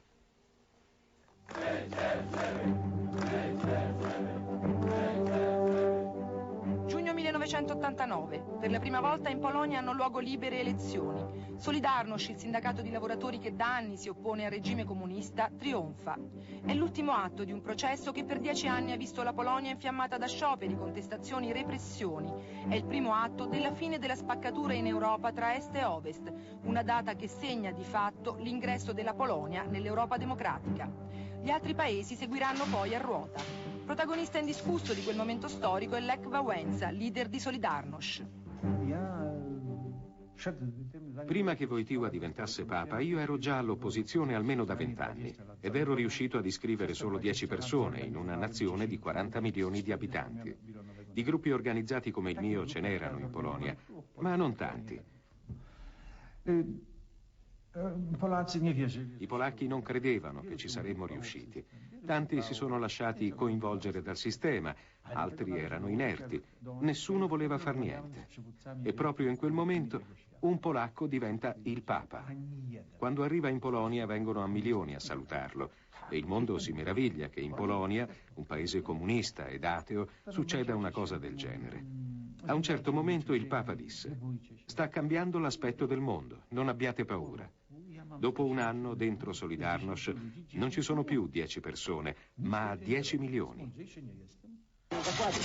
Domani l'ingresso della Polonia nell'Unione Europea. Il sogno di Solidarność si è finalmente realizzato. Siamo in chiusura, Gavrotti. Wałęsa mi ha detto una frase una volta bellissima sul viaggio del Papa. Dice: il Papa, che del resto l'ha ripetuta lì, il Papa ci ha insegnato a non avere paura. Sono loro i dittatori che devono avere paura. Ed è vero che questo viaggio del Papa ha dato ai polacchi la coscienza della loro forza e della possibilità di dare una spallata al regime e farlo cascare. Fa parte della storia Wałęsa. Pirani. Ma questa storia, come dice Gawronowski, tutta questa vicenda europea ci dice come piccoli gruppi, poche persone coraggiose e lungimiranti abbiano saputo realizzare dei sogni grandiosi. Lech Wałęsa, ma in Europa Spinelli, Monnet, Adenauer, De Gasperi, cioè erano... De Gasperi stava chiuso nella Biblioteca Vaticana qualche anno prima che si facesse il mercato comune europeo. E così quei loro piccoli sogni, i sogni di Einaudi quando scriveva le lettere sull'Europa ed era un esule in Svizzera. Ecco, questi sogni si sono realizzati, sono partiti da piccoli gruppi, da uomini, da individui volenterosi. È questo che deve darci la speranza, la deve dare ai giovani di oggi sulla possibilità di fare, di cambiare, di raggiungere degli obiettivi, anche attraverso momenti di delusioni, momenti duri, crisi, momenti in cui si torna indietro, ma se regge questa volontà, questa capacità anche di essere in pochi per fare domani cose grandi, le cose andranno meglio. Grazie, hai citato Altiero Spinelli, noi vogliamo proprio chiudere ricordando uno dei padri fondatori di questa Europa che ricordiamo cominciò nel 1951 con la CECA, la Comunità per il Carbone e l'Acciaio, di cui l'Italia faceva parte, e con le immagini in bianco e nero di quelle primi incerti passi dell'Europa che si congiungono idealmente con l'allargamento o la riunificazione di questa notte, chiudiamo Primo Piano. Grazie per l'attenzione, buonanotte.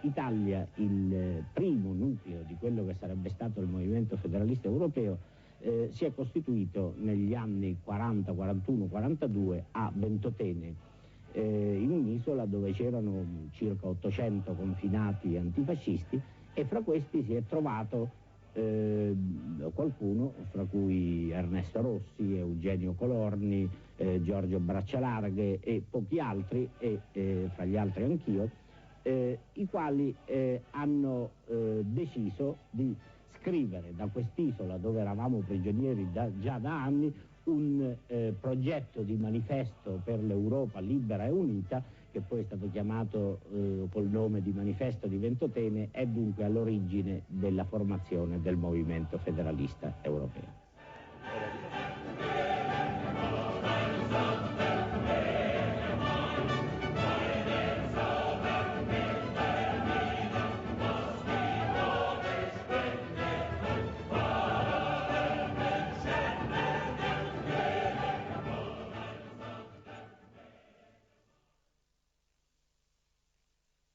Eleftherios Venizelos, colui che permise la liberazione, e l'Enosis, resta l'eroe per eccellenza.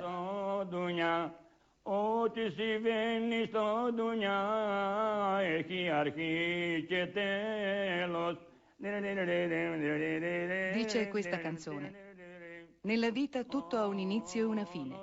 Solo il vecchio Venizelos sarà indimenticabile.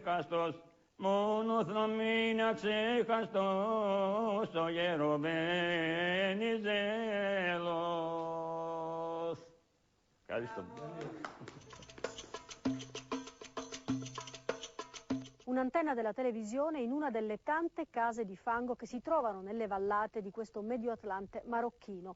Fino a qualche tempo fa per la gente di questi villaggi era impossibile avere l'energia elettrica, ma adesso, grazie ad un ambizioso progetto, quella che è arrivata è l'energia solare.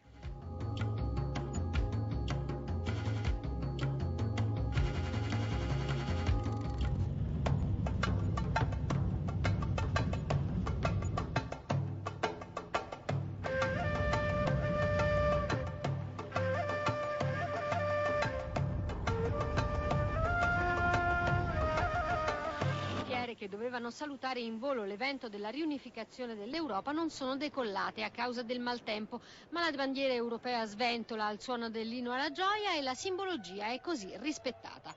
Certo, l'entusiasmo qui non è alle stelle. La capitale d'Europa è abituata a essere testimone della storia, dall'euro a questo allargamento senza subire scossoni. A mezzanotte, al confine tra Italia e Slovenia, a Gorizia, è caduto l'ultimo muro d'Europa, primo simbolo di questa nuova saldatura. Alla cerimonia ha partecipato il presidente della Commissione europea, Romano Prodi.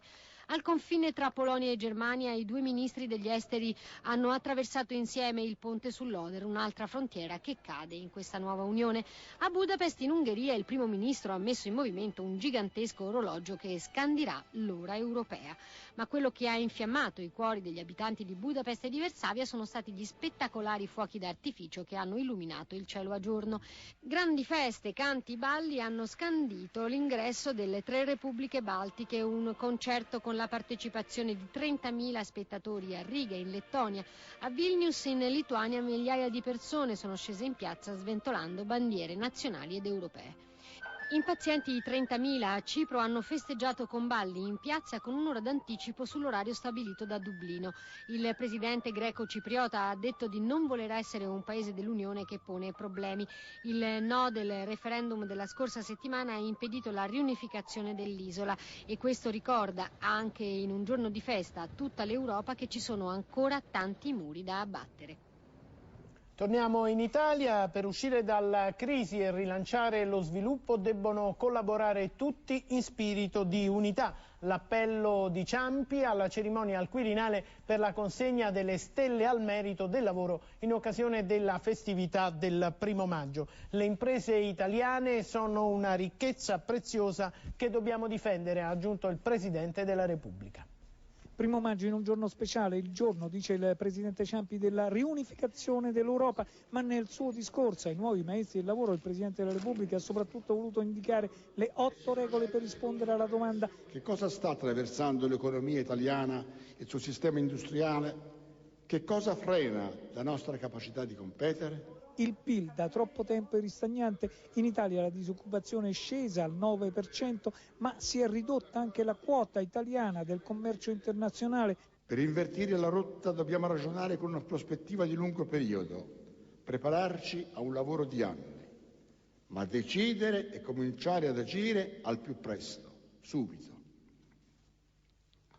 Al rilancio dello sviluppo italiano devono collaborare tutti, in spirito di unità. Il modello di sviluppo italiano è sano. Con l'euro abbiamo conquistato la stabilità monetaria e finanziaria, ma serve una scossa ed ecco le 8 regole del Presidente della Repubblica. Il Made in Italy, per essere vincente, va affermato. Sui nuovi mercati devono crescere le dimensioni di tante imprese medie che sono una ricchezza, ma devono crescere per la competitività.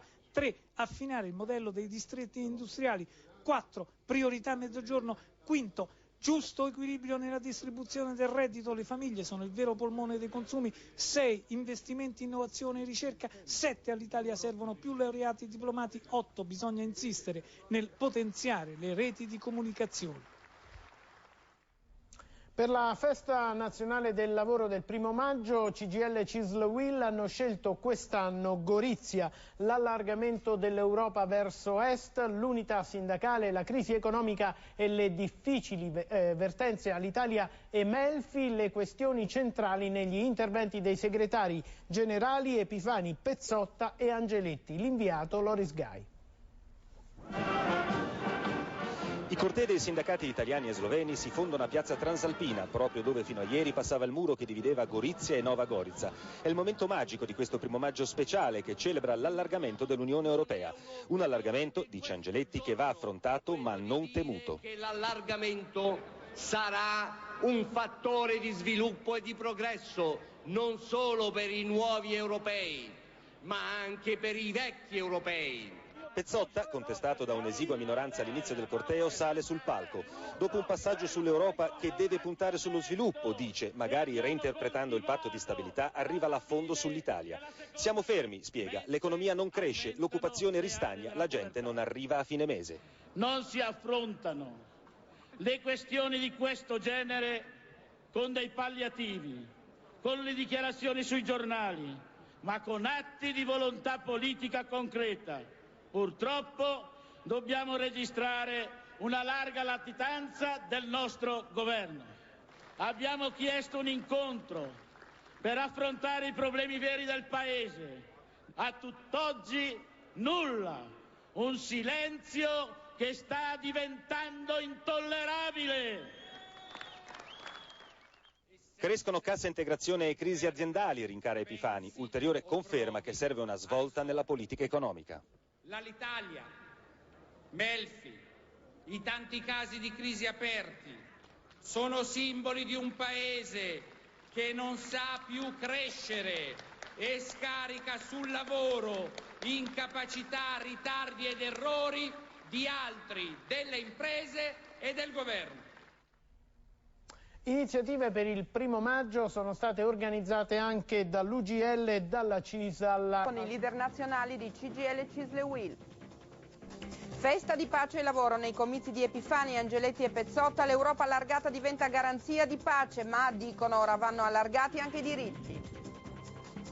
La notte della Transalpina, le immagini della festa con Romano Prodi per l'ingresso della Slovenia in Europa, tra inni e fuochi d'artificio. La stagione delle frecce, primo volo dell'anno per la pattuglia acrobatica che saluta da rivolto i 10 nuovi Paesi membri dell'Unione. Buongiorno, 1° maggio 2004, da oggi l'Unione Europea è più grande con l'ingresso di 10 nuovi Paesi e per la nostra regione che diventa centrale sulla carta geografica si aprono nuove opportunità che tuttavia bisognerà saper cogliere. Tra poco vedremo le immagini della serata storica di ieri a Gorizia, ma con Gorizia ci ricolleghiamo subito perché proprio lì, vista l'importanza della giornata, si è tenuta quella che è stata definita dal leader della CGIL la manifestazione del 1° maggio più importante d'Europa. In collegamento con noi Gabriella Fortuna. Gabriella, te la linea. Sì, infatti Gorizia per 2 giorni è la capitale d'Italia ma anche d'Europa. Ieri con la grande festa organizzata sulla piazzale della Transalpina per festeggiare l'ingresso della Slovenia nell'Unione Europea alla presenza di Romano Prodi. Oggi in quella stessa piazza davanti a 15.000 persone che le state vedendo con la manifestazione internazionale dei sindacati per celebrare la giornata dei lavoratori.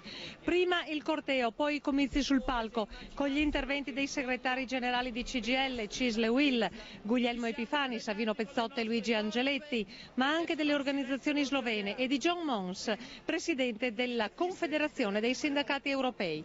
Negli interventi un continuo intrecciarsi delle tematiche di politica interna e delle prospettive internazionali. Più Europa, più diritti e più valori è la richiesta del leader della CGIL Epifani, che stigmatizza il fatto che sul confine vengano ancora richiesti ai lavoratori i documenti d'identità. Oggi le merci, ha detto Epifani, hanno diritti che le persone ancora non godono. Per la CISL Savino Pezzotta auspica politiche economiche espansive che creino occupazione e competitività e manifesta preoccupazione per la situazione italiana. Il PIL non cresce, ha detto, l'occupazione ristagna, calano gli investimenti, l'inflazione è sopra la media europea. E di nuova Europa ha parlato il leader della UIL, Luigi Angeletti, accennando al timore diffuso che l'allargamento porti a una diminuzione del proprio benessere. Io credo che questa sia una preoccupazione miope, infondata e irragionevole, ha detto Angeletti. Più persone lavorano, più la ricchezza aumenta. In chiusura di manifestazione i sindacati italiani e sloveni si sono scambiati le rispettive bandiere e hanno lanciato nel cielo 10 colombe come simbolo di pace. Ma grazie al contributo dei colleghi dell'ITA 89 vediamo come si è aperta questa giornata già questa mattina presto con la partenza del corteo italiano da Piazza Vittoria, mentre i lavoratori sloveni si muovevano da Nova Gorica, ma ci racconta tutto Walter Spreafico. Angeletti, un 1° maggio di festa del lavoro, ma non solo. Sì, esatto, festa del lavoro e anche una festa perché l'Europa diventa più grande, sarà molto più forte e faremo un continente nel quale si vivrà meglio. Epifani, lei ieri ha detto a Gorizia la festa più importante d'Europa. Sì, lo testimonia anche la presenza del segretario generale della Confederazione Europea dei Sindacati, perché Gorizia l'abbiamo assunta come simbolo della caduta dei muri, della caduta delle divisioni e della costruzione che bisogna rinforzare dell'Europa. Questo è un 1° maggio importante, un 1° maggio di speranza, è un 1° maggio che guarda avanti perché guarda all'Europa e tutto ciò che guarda all'Europa è futuro e noi siamo per il futuro. Un corteo sindacale che si snoda lungo le vie di Gorizia, in testa i 3 segretari di CGIL, CISL, UIL, Epifani, Pezzotta e Angeletti, ma dietro a loro molti lavoratori provenienti da tante parti d'Italia. Noi veniamo dalla Liguria. Cosa vi ha spinto a venire fino a Gorizia? Celebrare il 1° maggio e poi questo avvenimento importante per l'Europa, quello della missione di altri 10 paesi. Per un futuro diverso, per un maggior dialogo tra le 2 culture che insomma siamo vicini di casa. Il 1° maggio forse un po' diverso rispetto agli altri? Sì, diversissimo perché si svolge in questa città non più di confine ma città europea, che si apre alla Slovenia e che deve superare le barriere mentali. Penso che sia una festa internazionale, no? La festa del lavoro, quindi poi anche con questa novità qui che la Slovenia entra nell'Unione Europea è sempre un piacere anche per noi. Questo è un giorno storico per tutti e era impossibile non esserci. Credo che ognuno di noi potrà tornare da dove siamo venuti, noi veniamo dalla Lombardia, altri arrivano da tutta Italia, dalla Slovenia, contenti di aver partecipato a una giornata indimenticabile. Molta Europa dunque in tutti gli interventi, ma la cronaca sindacale registra anche un breve momento di tensione innescato dalla trattativa per la Fiat di Melfi. Pezzotta, il leader della CISL, è stato oggetto di alcuni fischi da parte di una ristretta minoranza e il nostro Walter Spreafico ha raccolto la reazione del leader della CISL. Del lavoro io penso che sia una festa unitaria, c'è qualche minoranza che non ha ancora capito che il 1° maggio è di tutti i lavoratori e penso non sia il loro. Sarebbe meglio se ne andassero a casa. Sul palco per la prima volta c'erano anche i sindaci di Gorizia e di Nova Gorica. Sentiamo Vittorio Brancati. Sindaco Brancati, una giornata densa di emozioni, ma riviviamo prima quelle di ieri sera. Quello di ieri sera devo dire una serata straordinaria. Al di là dello spettacolo, credo che la partecipazione della gente ci abbia mandato ancora una volta un segnale, credo importante, della volontà non solo dei sindaci ma delle comunità di confine di collaborare, di superare le vecchie divisioni. Oggi nuovamente qui sulla Transalpina. Credo che questa c'è una doppia, emozione, una come ex sindacalista, uno che ha fatto per 30 anni l'attività di sindacato e che ha sviluppato per tanti anni una collaborazione con i sindacati sloveni, credo che sia un'emozione unica. L'altro come sindaco, realizzare a Gorizia la manifestazione nazionale dei sindacati credo che sia un avvenimento veramente storico e io sono riconoscente ai sindacati sloveni italiani di aver capito il senso di questa nostra iniziativa, soprattutto anche l'atto simbolico di questa zona di confine. E allora vediamo come ieri sera a Gorizia, nella città divisa da decenni, si è atteso l'ingresso della Slovenia nell'Unione Europea con l'abbattimento per ora simbolico del muro per passare da una parte all'altra del confine. Lo avete sentito prima, ci vorranno ancora i documenti per qualche anno, ma un processo irreversibile è cominciato. I nostri servizi. 9, 8, 7, 6, 5, 4, 3, 2, 1. Benvenuti in Europa!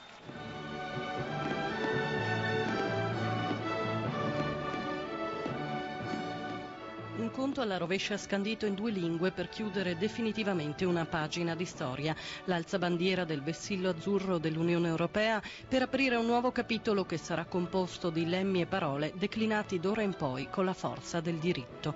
A mezzanotte l'Europa ha accolto 10 nuovi membri e il Presidente della Commissione Europea Romano Prodi ha scelto di pronunciare il suo discorso di benvenuto sul confine tra Gorizia e Nova Gorica, in quella piazza che, ha detto Prodi, per tanti anni è stata un simbolo doloroso della divisione e dell'odio dei fratelli. Ho vissuto sempre la storia del rapporto fra l'Italia e la Slovenia, ho sempre sognato questa sera, questo giorno di pace, questo è venuto e siamo qui tutti assieme. L'ultimo frammento del muro divisorio tracciato nel piazzale della Transalpina nel 1947 è stato abbattuto a mezzanotte, un atto fortemente simbolico per celebrare l'unione a 25 membri e la fine della guerra fredda a 15 anni di distanza dalla caduta del muro di Berlino. Europa je naša in mi smo del Evrope. Un forte impegno europeista, la convinzione del raggiungimento di un momento di conciliazione, ma al tempo stesso la consapevolezza che essere piccoli non significa essere spiritualmente inferiori. Sono stati questi i temi dell'intervento con cui il primo ministro sloveno Anton Rop ha voluto celebrare l'ingresso del suo paese nell'Unione Europea.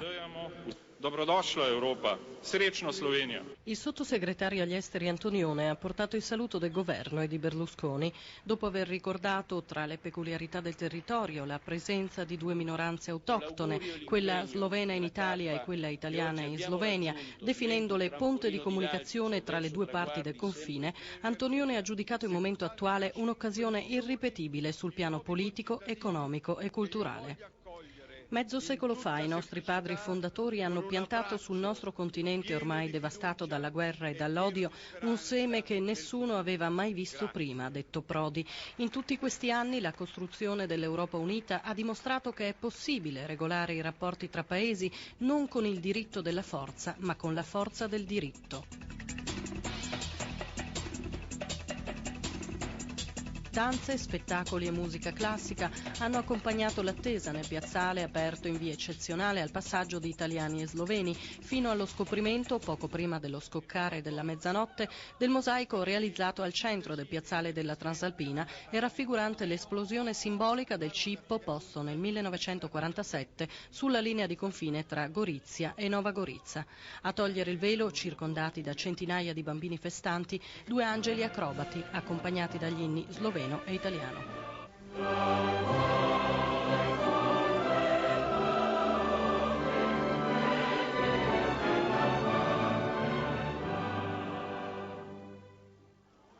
È proprio una festa che ha per simbolo l'abbattimento del confine, quel punto di frontiera che sta per prendere commiatto, come il doganiere in servizio da 4 anni su questo valico secondario. Con il 1° maggio, infatti, tutti i valichi secondari saranno presidiati solo dalla polizia e lui, che ha vestito anche l'uniforme della dogana jugoslava, aspetterà la pensione su un valico internazionale.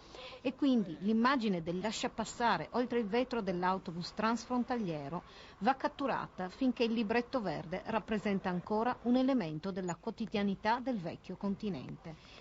Quel vecchio che sta lasciando il passo ai giovani di gran carriera. E infatti i fazzoletti che celebrano con la bandiera europea l'entrata della Slovenia in Europa vanno a ruba a Nova Gorica, invasa da migliaia di persone già dal primo pomeriggio, quando di corsa arriva anche Erwan Fuare, l'ambasciatore di Prodi in Slovenia, che ha accompagnato nell'ultimo tratto i maratoneti che negli ultimi 10 giorni hanno percorso l'intera Slovenia.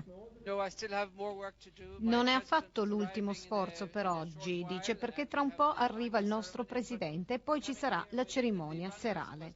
Ma ho voluto partecipare per dimostrare l'importanza dello sport nella nuova Europa che accomuna tanti popoli. E infatti nelle tappe da Kranjska Gora fino a Nova Gorica ha corso anche il triestino Aldo Maranzina. Saliscendi, la Slovenia è molto montuosa, però insomma è abbastanza piacevole anche. Il tempo di qualche posa e Fuare è già pronto al valico di Casarossa per gli impegni di protocollo. Niente protocollo e niente Transalpina invece per qualche centinaio di disobbedienti e alcuni cancellati sloveni. L'Unione Europea per loro rappresenta il potere del capitale. In 3.000 circa hanno sfidato invece per 5 ore la pioggia per vivere in prima persona l'evento storico. Tanti occhi lucidi e anche mani conserte in preghiera che accompagnano l'esecuzione degli inni sloveno e italiano prima del conto alla rovescia e poi a gara per chi per primo oltrepasserà il valico secondario di Salcano, che dal 1° maggio resterà aperto 24 ore e transitabile con la sola carta d'identità. Sindaco, con lascia passare o con la carta d'identità? No, per verità senza nulla. Questo è con la nuova Europa. Noi anticipiamo già i tempi. E celebrazioni per l'ingresso della Slovenia nell'Unione Europea si sono tenute e si stanno tenendo ancora su altri confini, su quello giuliano e anche su quello friulano. Ma colleghiamoci subito allora con lo studio di Udine, dove oggi c'è Bruno Damiani. È continuata anche oggi sul Monte Forno, sopra Tarvisio, dove si congiungono le linee confinarie di Italia, Austria e Slovenia, la grande festa per l'allargamento dell'Unione Europea. In programma una staffetta della pace organizzata dai comuni di Tarvisio, Arnstein e Kranjska Gora. Fa seguito alla grande manifestazione di ieri che ha visto la partecipazione di numerose autorità.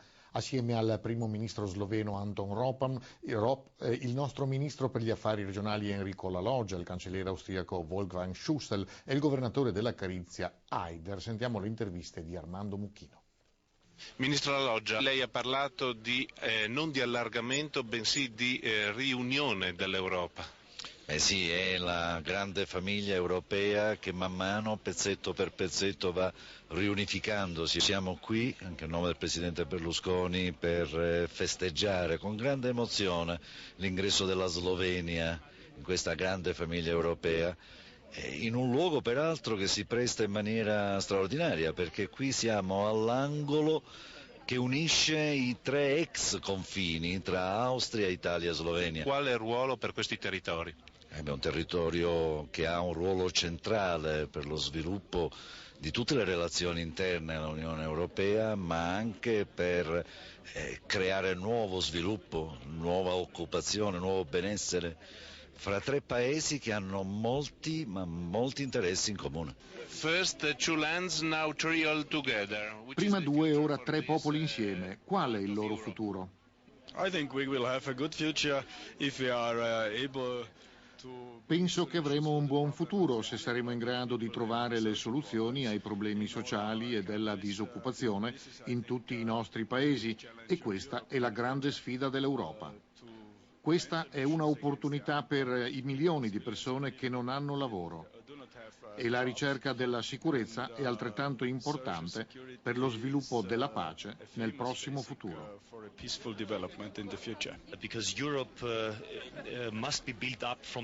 È il modo migliore per ricostruire dalle fondamenta l'Europa delle origini. Credo che sia un buon messaggio per i 3 governi centrali e per i 3 popoli insieme, e penso che per loro ci sarà un brillante futuro.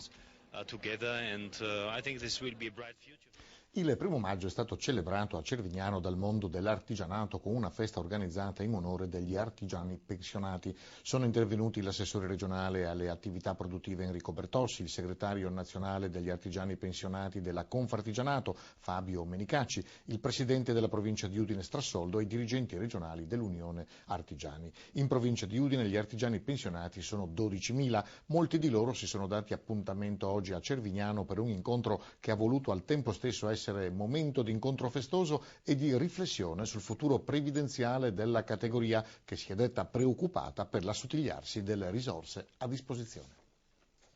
Cambiamo argomento, grande festa dell'aria, oggi a Rivolto con la pattuglia acrobatica nazionale. Purtroppo la manifestazione è stata parzialmente guastata dal cattivo tempo che ha fatto ritardare di molto l'inizio dell'attesissimo show. Vi mostreremo le immagini nel nostro TG di questa sera. In questo servizio intanto di Lara Boccalon il clima dell'attesa e una intervista al capo di Stato Maggiore dell'Aeronautica Militare, generale Sandro Ferracuti. Vediamo. Purtroppo il maltempo ha costretto a modificare il programma e ha ritardato di oltre 2 ore il primo volo della stagione acrobatica 2004 delle Frecce Tricolori, che hanno dovuto attendere una tregua del meteo e un'apertura nella fitta coltre di nuvole grigie che da stamane sovrasta l'aerobase di Rivolto. Una manifestazione sui cieli di casa che è anche il tradizionale abbraccio ai club Frecce Tricolori, quest'anno più di 100. Sono migliaia gli appassionati che nonostante il freddo e la pioggia non hanno voluto mancare all'appuntamento, ma la pattuglia acrobatica nazionale vuole dare oggi anche un ideale saluto alla Slovenia e agli altri 9 paesi dell'est che sono entrati a far parte dell'Unione Europea, sui cui cieli, proprio in omaggio a questo evento, le frecce sfileranno nei prossimi mesi. Ha Rivolto stamane, tra le molte autorità civili e militari, anche il capo di Stato Maggiore dell'Aeronautica Militare, generale Sandro Ferracuti, che ci ha risposto su 2 importanti novità, ma sentiamo l'intervista. La sicurezza aerea dei cieli della Slovenia da qualche giorno è garantita dall'Aeronautica Militare Italiana? Sì, nei limiti in cui questo è possibile. Una sicurezza totale, credo che e spero che nessuno si illuda, può essere garantita, ma certamente quello che noi abbiamo disponibile lo abbiamo reso disponibile anche per la Slovenia. Ecco, quindi come sarà garantita questa sicurezza, in che termini? Usando tutto il nostro sistema che abbiamo per il controllo dello spazio aereo nelle nostre aree e utilizzando i mezzi aerei che sono disponibili per questo, come fosse una... Prima di chiudere una...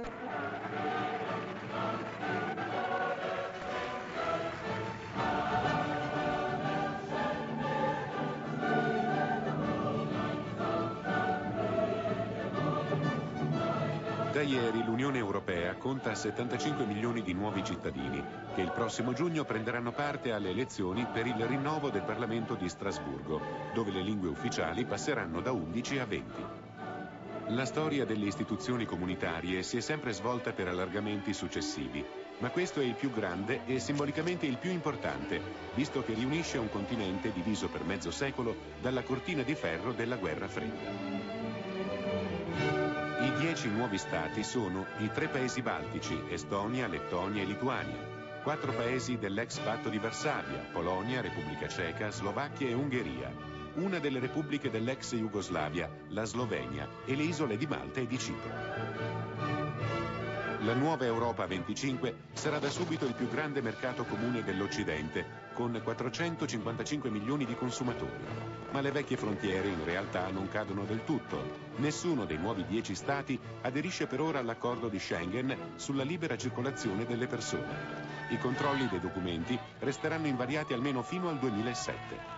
Ciascuno dei vecchi 15 Stati ha poi negoziato individualmente periodi di transizione da 1 a 7 anni per quanto riguarda l'immigrazione dei lavoratori. L'Italia, ad esempio, ha imposto una moratoria di 2 anni a 8 dei nuovi paesi, via libera da subito solo per i cittadini di Malta e di Cipro. E nessuno dei nuovi Stati membri rispetta attualmente i parametri per l'ingresso nella moneta unica. Per tutti e 10, insomma, niente euro, almeno per altri 3 anni. Una giornata storica celebrata, come abbiamo visto nella nostra copertina, in vari luoghi della vecchia e della nuova Europa. Buongiorno da Milano, il sommario di oggi è dedicato in gran parte al tema dell'allargamento. Vedremo un reportage da alcuni degli stati simbolo dell'Europa a 25.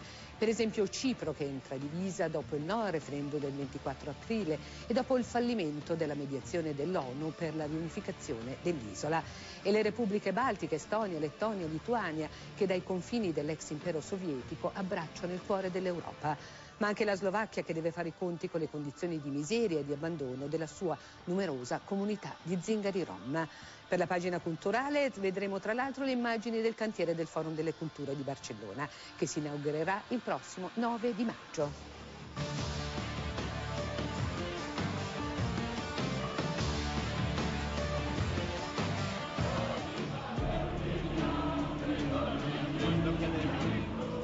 Alla fine ha vinto il passato, con le sue paure e le sue recriminazioni.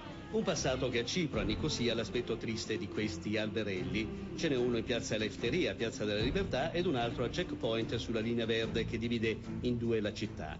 Da una parte il settore greco, dall'altro quello occupato dai turchi.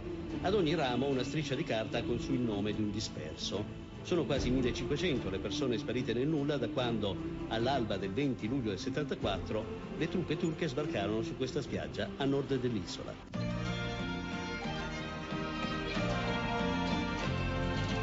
Cipro resta divisa a metà. In Europa entra soltanto la metà greca. La grande festa è guastata dalla valanga dei no, quasi il 76%, con cui i greco-ciprioti hanno seppellito il piano Annan, che voleva riunificare le due parti in una federazione.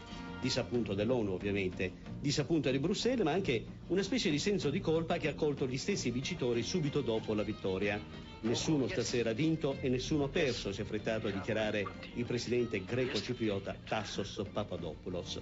Non ci sono stati grandi festeggiamenti.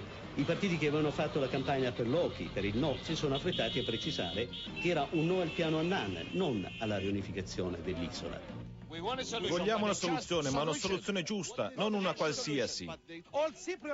Tutti i ciprioti devono avere diritto di tornare alle loro case, altrimenti noi continueremo a dire no a qualsiasi piano.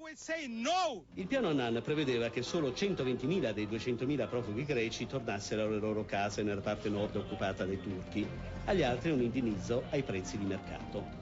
Il vero problema però erano e sono i coloni dell'Anatolia portati dai turchi a nord, 70.000, di cui soltanto 10.000 avrebbero dovuto tornare a casa. Gli altri, che avrebbero dovuto cedere le case ai vecchi proprietari greci, sarebbero stati indennizzati. Dal nuovo Stato federale, recita il piano Annan, con i nostri soldi, replicano i greco-ciprioti, che sono i 2/3 della popolazione che, avendo un reddito 3 volte superiore a quelli del nord, pagano ovviamente più tasse. Alle antiche paure si sono insomma sommati interessi più attuali e concreti. Si sono trovati assieme la bandiera delle Oka, l'organizzazione che nel 74 tentò l'annessione della Grecia, provocando la reazione dei turchi, e la paura di chi ora teme la concorrenza della parte nord, che ha, per esempio, nel turismo e nell'offerta di case, prezzi stracciati. E questo ancor più se la UE toglierà, come ha già promesso, l'embargo delle comunicazioni e delle merci e riverserà a nord una marea di soldi.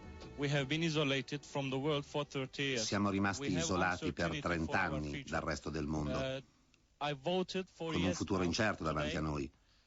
Ho votato sì per avere un futuro più certo,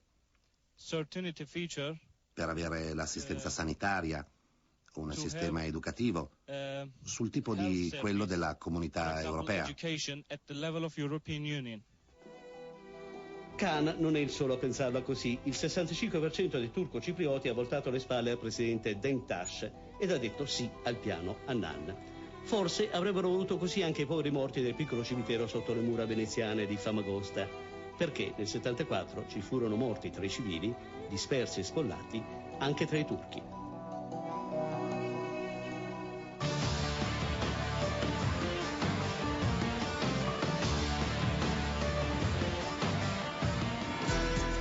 Le chiamano le repubbliche sorelle, come se fossero tre facce della stessa entità baltica. E invece Lituania, Lettonia e Estonia, se molto hanno in comune dalla storia, tanto hanno di spiccatamente nazionale, a cominciare dall'orgoglio di avere ciascuno una lingua diversa. Qui siamo a Vilnius, dove fortissima è stata sempre l'influenza polacca, una vicinanza che ha costantemente proiettato i lituani verso l'Europa centrale, al punto che, svincolato dall'appartenenza sovietica, questo è diventato rapidamente un paese di mode, costumi e libero mercato all'occidentale. Un piccolo paese con una grande storia e con una enorme determinazione, resa più accattivante da una certa duttilità, che spinge il sindaco di Vilnius, una delle principali personalità politiche di questo paese, a dire che in fondo i lituani sono dei tedeschi, ma un po' all'italiana. E gli italiani infatti si trovano bene in Lituania, non solo cuochi e ristoratori, come ovunque, ma anche imprenditori in altri campi, come quello tipografico. C'è sempre stato lo sguardo della Lituania verso l'Europa. Questo si riflette anche poi nella mentalità che, nonostante ci siano stati 50 anni di buio e di silenzio, è rimasta nelle persone, quindi appena hanno potuto i lituani hanno cominciato a ricercare l'identità storica che avevano, quindi loro si sono sempre pensati europei. Per entrare in Europa Vilnius ha dovuto fare un sacrificio in più, rinunciare su pressione di Bruxelles alla sua centrale nucleare di Ignalina, che verrà chiusa entro 5 anni. Andare a nord e passare dalla Lituania alla Lettonia non significa cambiare paesaggio. Poco popolati, questi paesi godono tutti del privilegio dello spazio e di una natura per larghi tratti immacolata. Tutto quasi infatti ruota intorno alle capitali.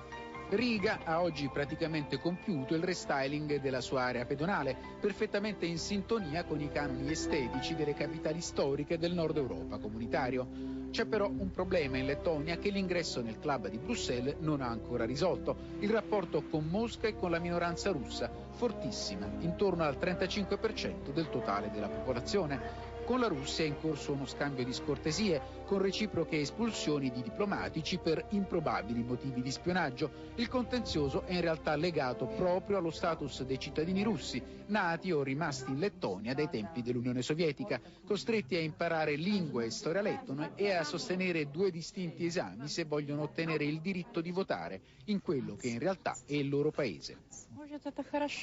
L'ingresso in Europa è positivo, anche se temo che non risolverà la violazione dei diritti civili che abbiamo qui.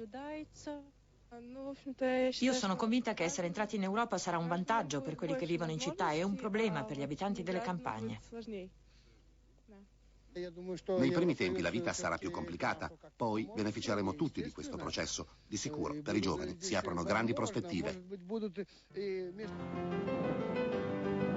Con il suo porto storicamente proiettato verso Finlandia e Svezia, ma anche verso la Russia di San Pietroburgo, Tallinn, la capitale dell'Estonia, esprime al meglio questa condizione di fiducia. Per gli estoni, che hanno una moneta che si chiama corona, come nel mondo scandinavo, e una lingua di ceppo finnico-ungherese, la data di ieri significa soprattutto una certificazione.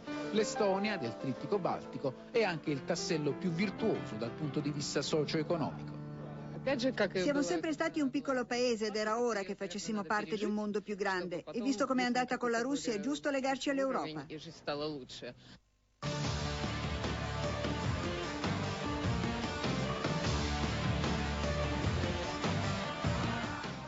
La scansione dei minuti che trascinano la mezzanotte, capodanno della nuova Europa 25, arriva giustamente in Eurovisione. La piazza del Castello di Varsavia accenna all'applauso. Reazioni molto contenute che non sai se attribuire ad un controllo molto nordico dei propri sentimenti o a sentimenti realmente tiepidi rispetto all'evento. Di veramente effervescente i fuochi di artificio che colorano la prima notte dei polacchi neoconcittadini dell'Unione Europea.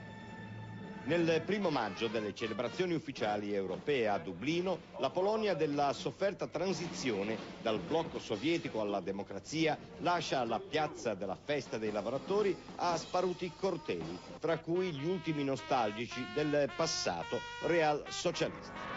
I problemi della Polonia nel pieno ritorno nell'Europa, di cui è storicamente e culturalmente parte, impongono di guardare avanti, e non è facile. Uno sviluppo economico recente e ruggente, capitalismo d'assalto col 6-9% di crescita quest'anno.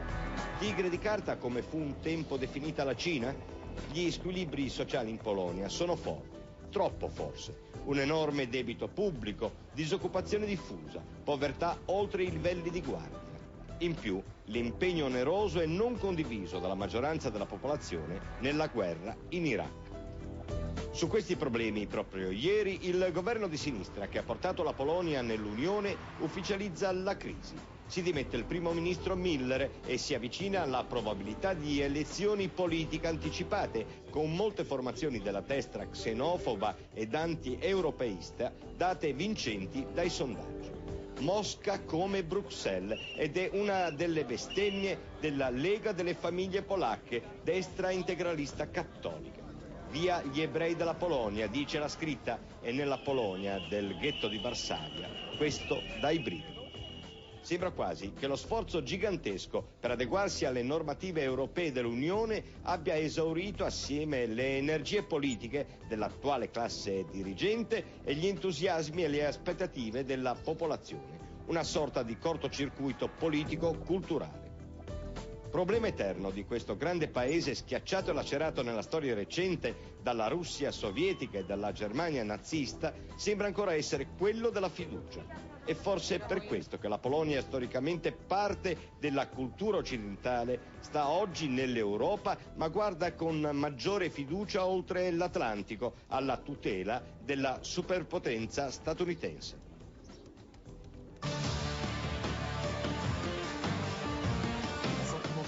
À la gorge.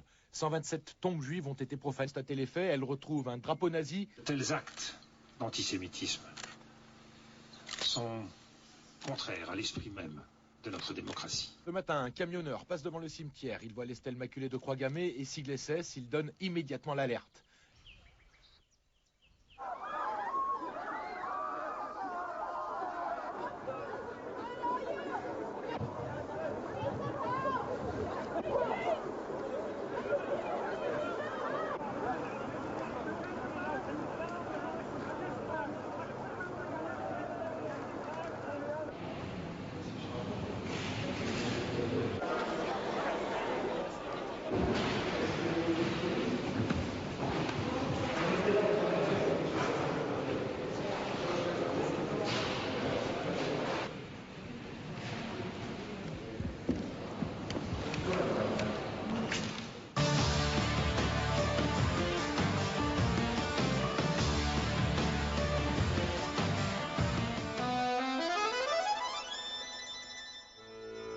La parola Rom significa uomo, ma è difficile immaginare che gli zingari Rom nella loro storia millenaria abbiano vissuto in condizioni più disumane di queste.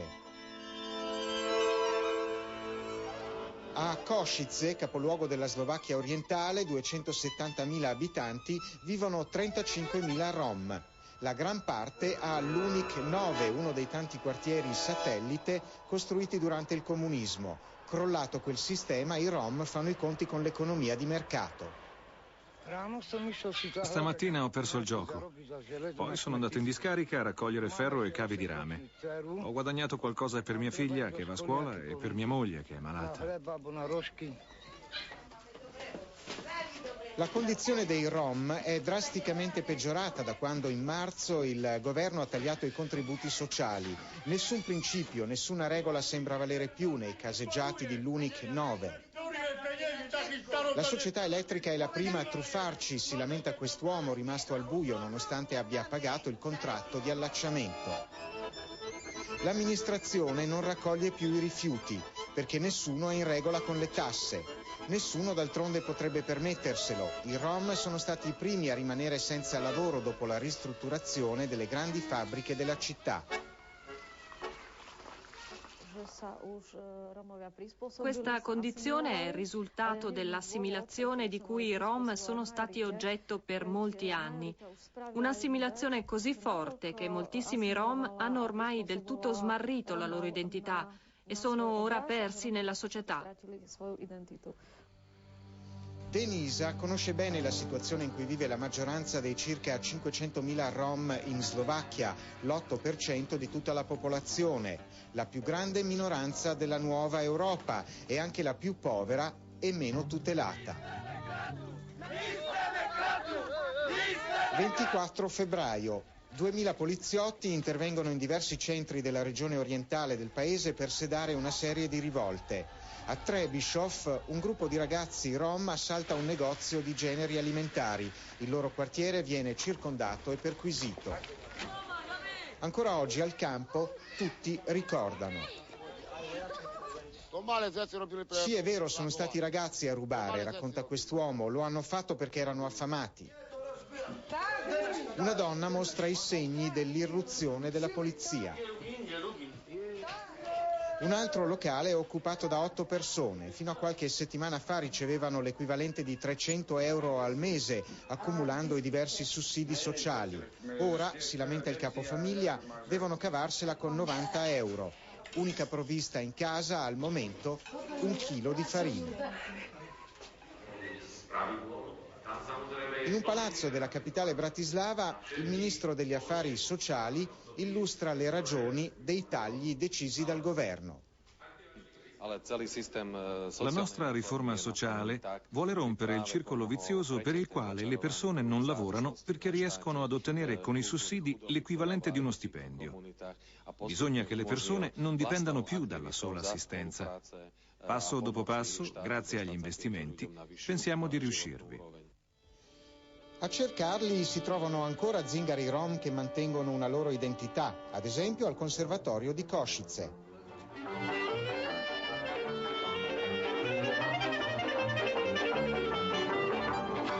Qui rivive la cultura di un grande popolo, senza terra e senza Stato, tra 8 e 10 milioni di persone sparse in tutta l'Europa centro-orientale, eredi di una tribù che intorno all'anno 1000 lasciò l'India avviando una migrazione ancora in corso. Per secoli sono stati musicisti, fabbri, artigiani, lasciando tracce della loro presenza in tutti i paesi, dall'Oriente all'Atlantico e oltre. L'unico luogo in cui può essere tentata un'integrazione dei Rom è la scuola. Solitamente gli zingari finiscono in classi speciali. Solo poche scuole, come queste elementari di Košice, organizzano invece classi miste dove bambini rom e slovacchi possono imparare e crescere insieme. Ma il lavoro da fare è lungo e passeranno anni prima di vedere risultati.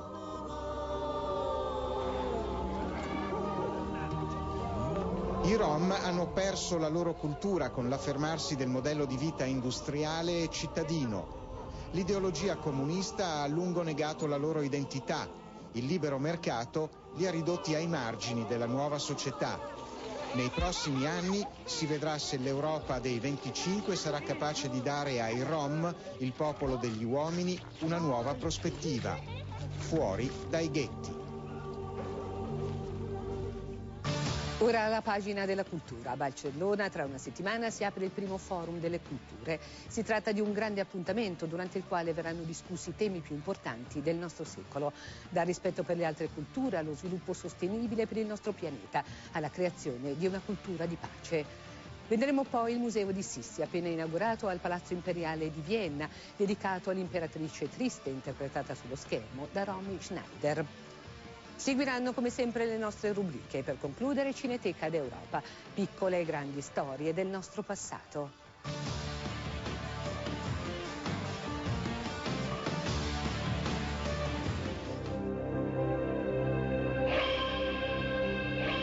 Una grande area di fronte al mare con un avveniristico edificio a forma triangolare coperto d'acqua che si integra perfettamente con il territorio circostante. Una struttura innovativa che potrà accogliere 3.200 persone, destinata a diventare una delle immagini icona della nuova Barcellona. Qui, in quella che era una delle zone più degradate della città spagnola, si svolgerà a partire dal prossimo 9 di maggio per 4 mesi sino al 26 settembre il primo Forum Universale delle Culture.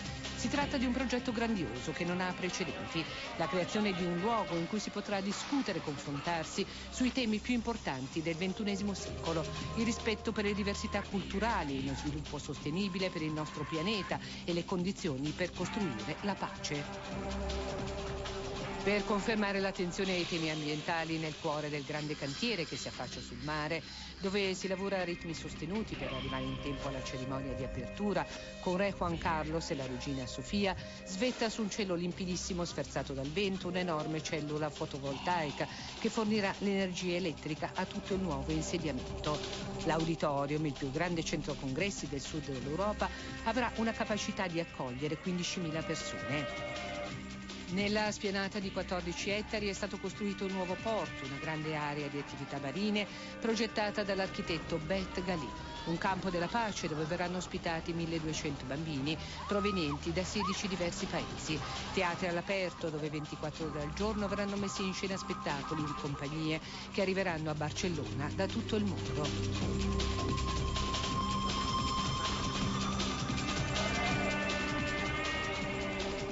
È stato persino progettato uno speaker corner ispirato a quello di Hyde Park a Londra, dove chiunque potrà dire la sua.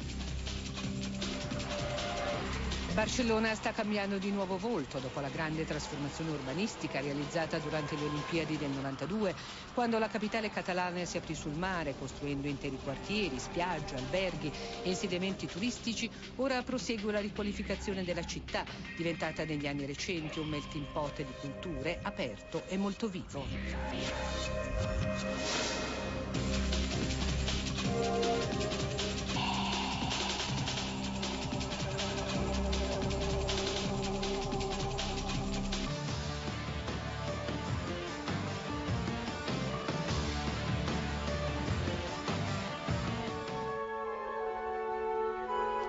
Povera Sissi, bella, ricca e terribilmente infelice. Elisabetta Aurelia Eugenia di Baviera aveva sposato nel 1854, a 16 anni, il cugino Francesco Giuseppe d'Asburgo. Mi sono svegliata in un carcere dorato, confidò poche settimane dopo al suo diario. Quel carcere, il Palazzo Imperiale di Vienna, dedica ora un museo all'imperatrice Elisabetta d'Austria. Sistemati nelle stanze che furono i suoi appartamenti gli oggetti di Sissi, da quelli più preziosi, come la corona nuziale in filigrana d'oro, a quelli di uso comune. Era ossessionata dalla propria bellezza e dalla linea alla sovrana. 51 centimetri la circonferenza della vita, non uno di più. La maggior parte degli oggetti in mostra è stata raccolta dalla Società Culturale di Castel Schönbrunn, che ha realizzato questo museo. Abbiamo anche prestiti da enti e istituzioni pubbliche, come pure da collezionisti privati che vogliono restare anonimi.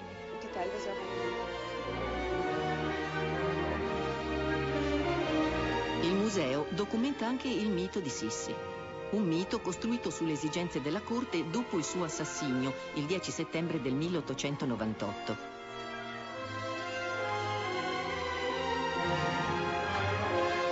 Il resto lo fecero Romy Schneider e i celebri film di Marischka, creando un'immagine divenuta famosa ben al di là dei confini della Mitteleuropa. Era sempre in viaggio, o diciamo pure in fuga, per sottrarsi alle costrizioni del palazzo, l'imperatrice e suo malgrado. La maschera mortuaria mostra un viso sereno. 60 anni di sofferenze sono stati necessari a Sissi per diventare una leggenda.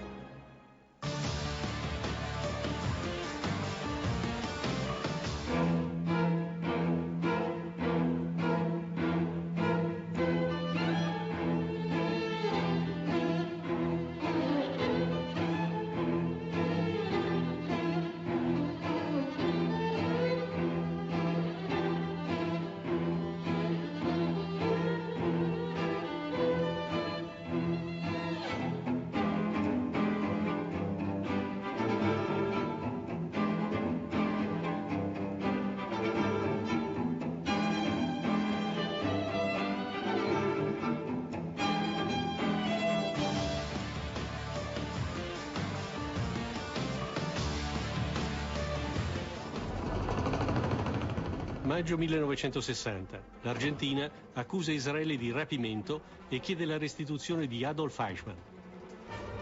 Con il nome di Richard Clement viveva da più di 10 anni a Buenos Aires. Agenti israeliani lo hanno bloccato in strada e portato via con un volo della El Al.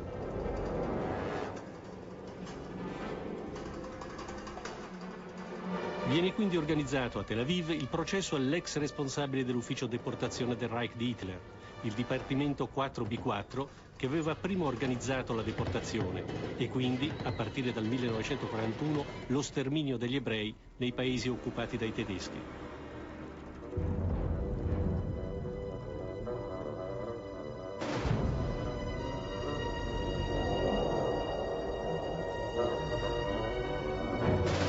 Attraverso le numerose testimonianze, Israele riuscì a documentare agli occhi del mondo quanto per molti all'epoca era diventato solo un pallido ricordo.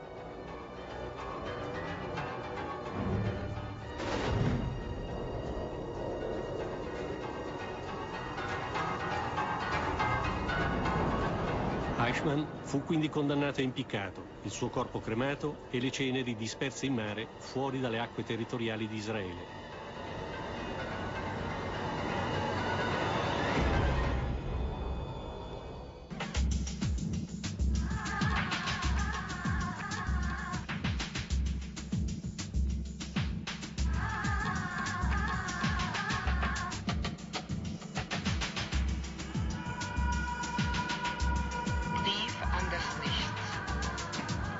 Unbekanntes Nichts, sag mir ein Wort.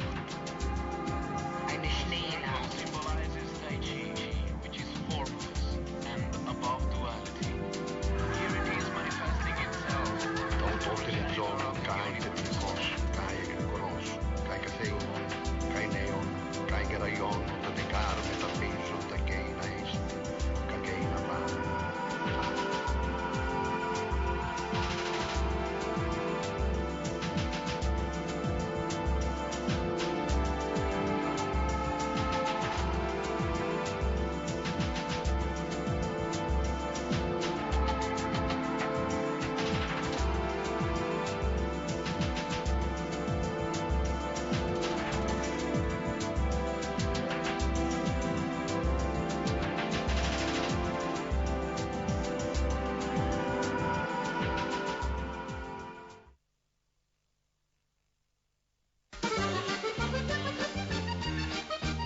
Quando due parti si confrontano, a noi piace capirci qualcosa. Quando emerge un problema, a noi piace andare a vedere le cose come stanno. Noi siamo su Rai 3, il martedì alle 21, a Ballarò. Sempre pronti a rischiare per scoprire la verità. Però dobbiamo trasformare il nostro dolore in azione. Le indagini della squadra non si fermano mai. A casa tua abbiamo trovato il bigliettino con il suo indirizzo. Ecco, è lui. È sicuro che è lui? Una faccia così come si dimentica. Se indagava su un altro caso, perché non ce l'ha detto? Ritorna alla squadra con i nuovi episodi, prossimamente su Rai 3. Se pensavano di fermarci, si sono sbagliati.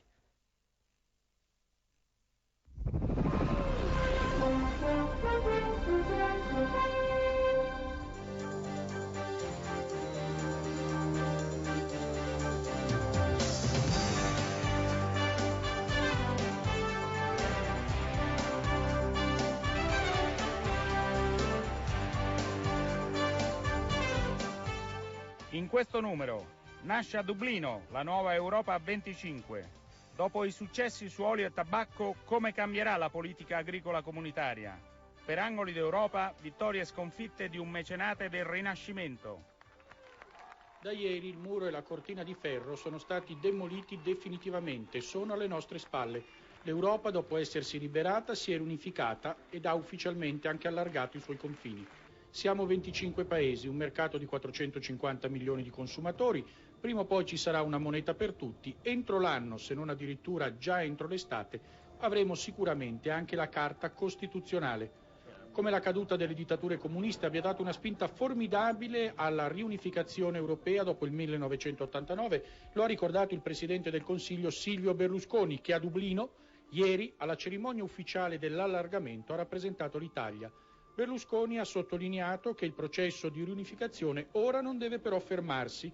Un'Europa unita dall'Atlantico agli Urali è quello che auspica il premier italiano, con la federazione russa al suo interno e anche un'unione capace di svolgere un ruolo di pace nel mondo in amicizia con gli Stati Uniti. Con Berlusconi, ieri a Dublino, gli altri capi di Stato e di Governo, i 15 vecchi e i 10 nuovi, 25 bandiere, una cerimonia che resterà nei libri di storia. In mattinata nel castello di Dublino si erano ascoltati i discorsi del presidente di turno dell'Unione, l'irlandese Bertie Ahern, del presidente della Commissione europea Romano Prodi e di un altro irlandese, il presidente del Parlamento europeo Pat Cox. Romano Prodi ha ricordato il coraggio e la determinazione dei popoli e dei governi europei per arrivare all'Europa 25. Quindi il presidente della Commissione esecutiva ha spiegato che il problema non è il numero dei paesi, ma le regole comuni che l'Unione si darà per governare all'interno delle sue istituzioni, il Consiglio dei Ministri, la Commissione e il Parlamento europeo. Spettacoli, raduni di massa, fuochi artificiali anche qui a Dublino. Così i paesi vecchi e nuovi hanno voluto, nella notte tra venerdì e sabato, segnare il momento della riunificazione.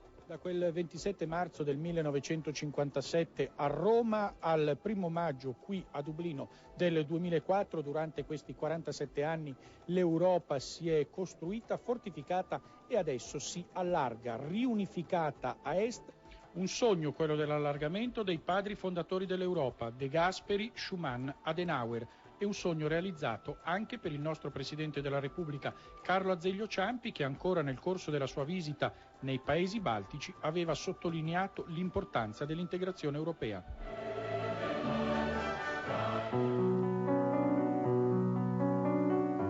Il salotto della vecchia nobildonna si allarga. 10 nuovi amici, per i quali giustamente si fa festa. Festa per l'Europa, per onorare quell'idea dei padri fondatori. 9 maggio 1950, la creazione dell'istituzione continentale proposta da Robert Schuman. Esaltato in un'unione allargata a 25 paesi il ruolo di Milano, cerniera tra Italia e Europa. Non saremmo arrivati a questa tappa se non ci fosse stato nel frattempo la fine del comunismo, la caduta della cortina di ferro e l'ingresso della democrazia in tanti paesi d'Europa, e questo è quindi una grande occasione per tutti noi. Milano, centro di movimenti economici e culturali, una galassia di eventi, dibattiti, mostre, all'Ottagono e in Piazza Scala. Il jazz europeo in Piazza Mercanti e in Piazza San Fedele, un concerto a 10 voci in 10 lingue al Teatro Studio, il cinema all'Ognomo. Gemma, la mostra agli italiani che hanno fatto l'Europa. Mazzini, Turati, Einaudi, De Gasperi, Spinelli, Carlo Azeglio Ciampi, italiani capaci di guardare al futuro. Forse ne manca uno molto precedente, Ambrogio. Condivido pienamente. Non dimentichiamo che il primo europeo della storia di Milano fu proprio Ambrogio, nato a Treveri, città dell'allora Germania, è diventato nostro arcivescovo, nonché nostro patrono, e ancora oggi invocato. Milano ci ha messo i suoi musei, le sue biblioteche, appoggiata dalla Fondazione Corriere della Sera, il Ministero degli Affari Esteri, l'Archivio Storico. Noi abbiamo voluto semplicemente dare il nostro contributo con l'Archivio Storico del Corriere di testimonianza e per scandire un po' i tempi. Insomma, il Corriere è un po' come testimone di questi 50 anni d'Europa. Vogliamo vedere lontano, come faceva Carlo Sforza, che diceva: firmando il trattato di pace del 10 febbraio 47 abbiamo perso tanto, non ci hanno riconosciuti i meriti, ma noi vediamo lontano. Europa, una grande storia culminata nella epocale caduta del muro di Berlino, nella fondamentale sessione di Maastricht, nella irrinunciabile scelta dell'euro. La festa il 9 maggio. Milano simbolicamente avvolta in quella bandiera azzurra dove le stelle stanno diventando un firmamento. Il settore agricolo italiano porta a casa da Bruxelles un accordo su olio e tabacco ritenuto molto soddisfacente. Per il tabacco si è riusciti a evitare che gran parte degli aiuti venissero svincolati dalla produzione. Per l'olio, al contrario, si è ottenuto un forte svincolo che mette a riparo i contributi già stanziati. Per questi due settori ci saranno finanziamenti per 1 miliardo e 52 milioni di euro l'anno. E ora si guarda agli effetti dell'allargamento dell'Unione. L'ingresso dei nuovi paesi significa un aumento degli occupati del 110% e della superficie coltivata del 45%, ma il valore aggiunto del settore aumenterà solo del 5%. Si tratta di paesi con realtà agricole differenti, in cui gli addetti sono molto più numerosi. Lituania e Polonia hanno rispettivamente più del 20 e del 18% di lavoratori agricoli sul totale degli occupati, contro il 5,4% dell'Italia. Secondo la Confederazione Italiana Agricoltori occorrerà adottare misure in grado di assorbire gli effetti più destabilizzanti, mentre per la Confagricoltura solo in via di principio sarà applicata una politica agricola comune, mentre a conti fatti le regole saranno diverse. Per la Coldiretti la PAC va applicata subito, senza proroghe. Soprattutto per rispondere a quel lavoro che abbiamo fatto enorme, di andare verso il mercato, di dare alle imprese tutte le opportunità e l'occasione per vincere le sfide del mercato, per riuscire a rispondere alle domande dei consumatori, per dare un'agricoltura che da un punto di vista di trasparenza e di genuinità è all'altezza. E un problema comune a diversi nuovi paesi UE è quello della sicurezza alimentare. L'allargamento non può rappresentare un abbassamento degli standard di sicurezza alimentare e soprattutto dobbiamo comprendere che questi paesi sono paesi che hanno un'agricoltura meno competitiva della nostra dal punto di vista della qualità. Possono competere sui costi, ma se noi ci muoviamo concorrenza sulla qualità non abbiamo da temere. L'obiettivo è quello di raggiungere un modello unico dell'agroalimentare europeo che si ponga in modo differente rispetto alla contrapposizione tra Stati Uniti e paesi emergenti.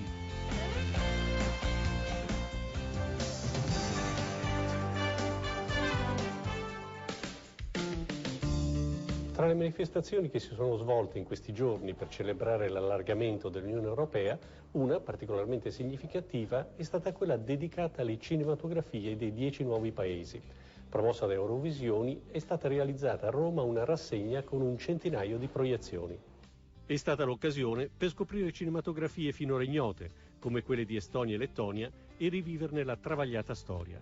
Il cinema era un'attività controllata dallo Stato o dalla burocrazia, ci ricorda il regista lituano Šarūnas Bartas. Per diventare registi bisognava passare da scuole molto controllate, si doveva andare a studiare a Mosca. La rassegna ha ripresentato anche i momenti più critici che sono stati vissuti nei paesi dell'Europa orientale e le opere più innovative come quelle degli anni 60 in cui si nutrirono speranze di cambiamento con registi come Jančó in Ungheria e Forma in Cecoslovacchia. Una stagione che si concluse però con un'ondata di esili. È stato quando i nostri film furono duramente criticati dal Partito Comunista e furono vietati nelle sale, ci dice il regista ceco Ivan Passer. Così abbiamo pensato che non avevamo più la possibilità di lavorare e abbiamo lasciato il paese. Ma lo sguardo non è stato rivolto solo al passato. Al centro della rassegna ci sono state le opere dei registi come l'ungherese Belatar, noto per Satan Tango, con il suo viaggio nella pianura ungherese, ed il polacco Marcello Ginski, allievo di Andrzej Wajda. Nel corso della rassegna non sono mancate le discussioni sull'allargamento e riunificazione dell'Europa, una prospettiva vista con speranza ma anche con apprensione. Noi possiamo essere considerati dei professori nella lotta contro il comunismo, ci dice il regista polacco Adam Kinaszewski, che è stato tra gli animatori di Solidarność negli anni '80. Ma ora, in questo allargamento, ci sentiamo come degli alunni nell'economia, nel commercio, nell'industria e negli stessi sistemi di produzione cinematografica. L'allargamento apre la strada a una maggiore cooperazione tra i diversi paesi e per il cinema può essere un ritorno alle origini, ai tempi in cui i registi ungheresi usavano macchine da presa francesi, lavoravano in studi torinesi con sceneggiature scritte da tedeschi.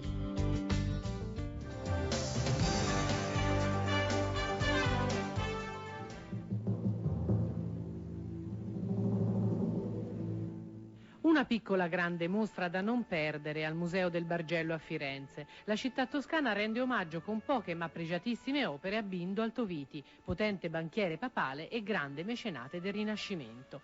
Bello, intrigante personaggio di grande rilevanza storica, Bindo descrive nell'iperbole della sua vita un conflitto duro e insanabile con un altro grande, Cosimo I dei Medici.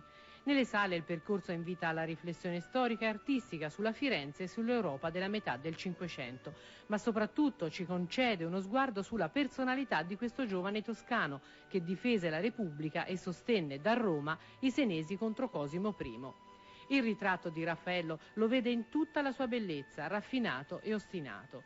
Il confronto tra Bindo e Cosimo dei Medici è ben rappresentato nella mostra da due opere di Benvenuto Cellini, due busti, uno di fronte all'altro.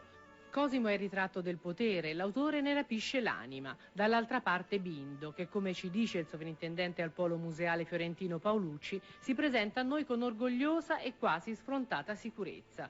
Il grande Bindo è un uomo libero e potente, una personalità d'eccezione che fece ragione della sua esistenza la libertà intellettuale. Mostra anche la Madonna dell'Impannata di Raffaello, un'opera sublime che fu confiscata a Bindo all'indomani della sconfitta. Nel 1554 Cosimo lo dichiarò ribelle e pose questo dipinto, al quale Bindo era particolarmente legato, nella sua cappella privata, come una sorta di trofeo dell'avvenuta vittoria.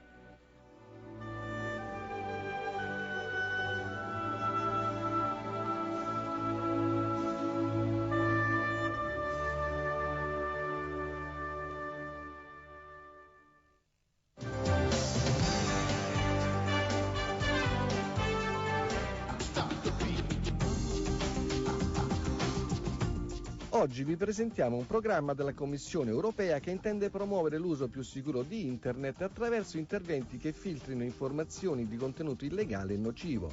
L'obiettivo è migliorare l'utilizzo di questo grande strumento di comunicazione con regole a tutela e protezione di bambini e minori. Il programma si estende alle nuove tecnologie online, compresi i contenuti mobili a banda larga, i giochi, il trasferimento di file e tutte le forme di comunicazione in tempo reale, quali le chat room e dei messaggi istantanei. Le azioni mirano a creare un ambiente sicuro con l'istituzione di una rete europea in grado di incoraggiare codici di condotta comuni, autoregolamentazione e sviluppo di sistemi di classificazione. I progetti sono cofinanziati fino al 50% dei costi. La scadenza di presentazione delle proposte è il 15 giugno del 2004. La partecipazione è aperta ad organismi privati e pubblici degli Stati membri e dei Paesi candidati.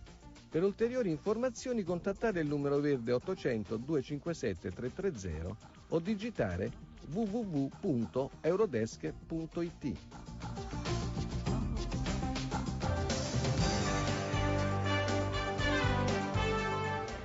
Inaugurata a Bruxelles, nella sede del Parlamento europeo, una mostra di opere di Stefano Soddu, uno dei più affermati artisti italiani. La mostra è stata patrocinata da Cristiana Muscardini, capogruppo di Alleanza Nazionale al Parlamento europeo.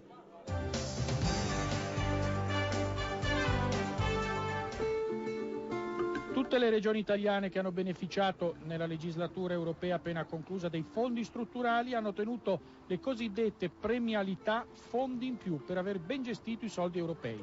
Gianni Pittella, eurodeputato dei DS. E vediamo la graduatoria. In prima fila la Basilicata e la Campania, e questo dimostra che lì si è governato meglio e lì si sono spesi meglio i fondi strutturali e lì ha funzionato meglio la pubblica amministrazione.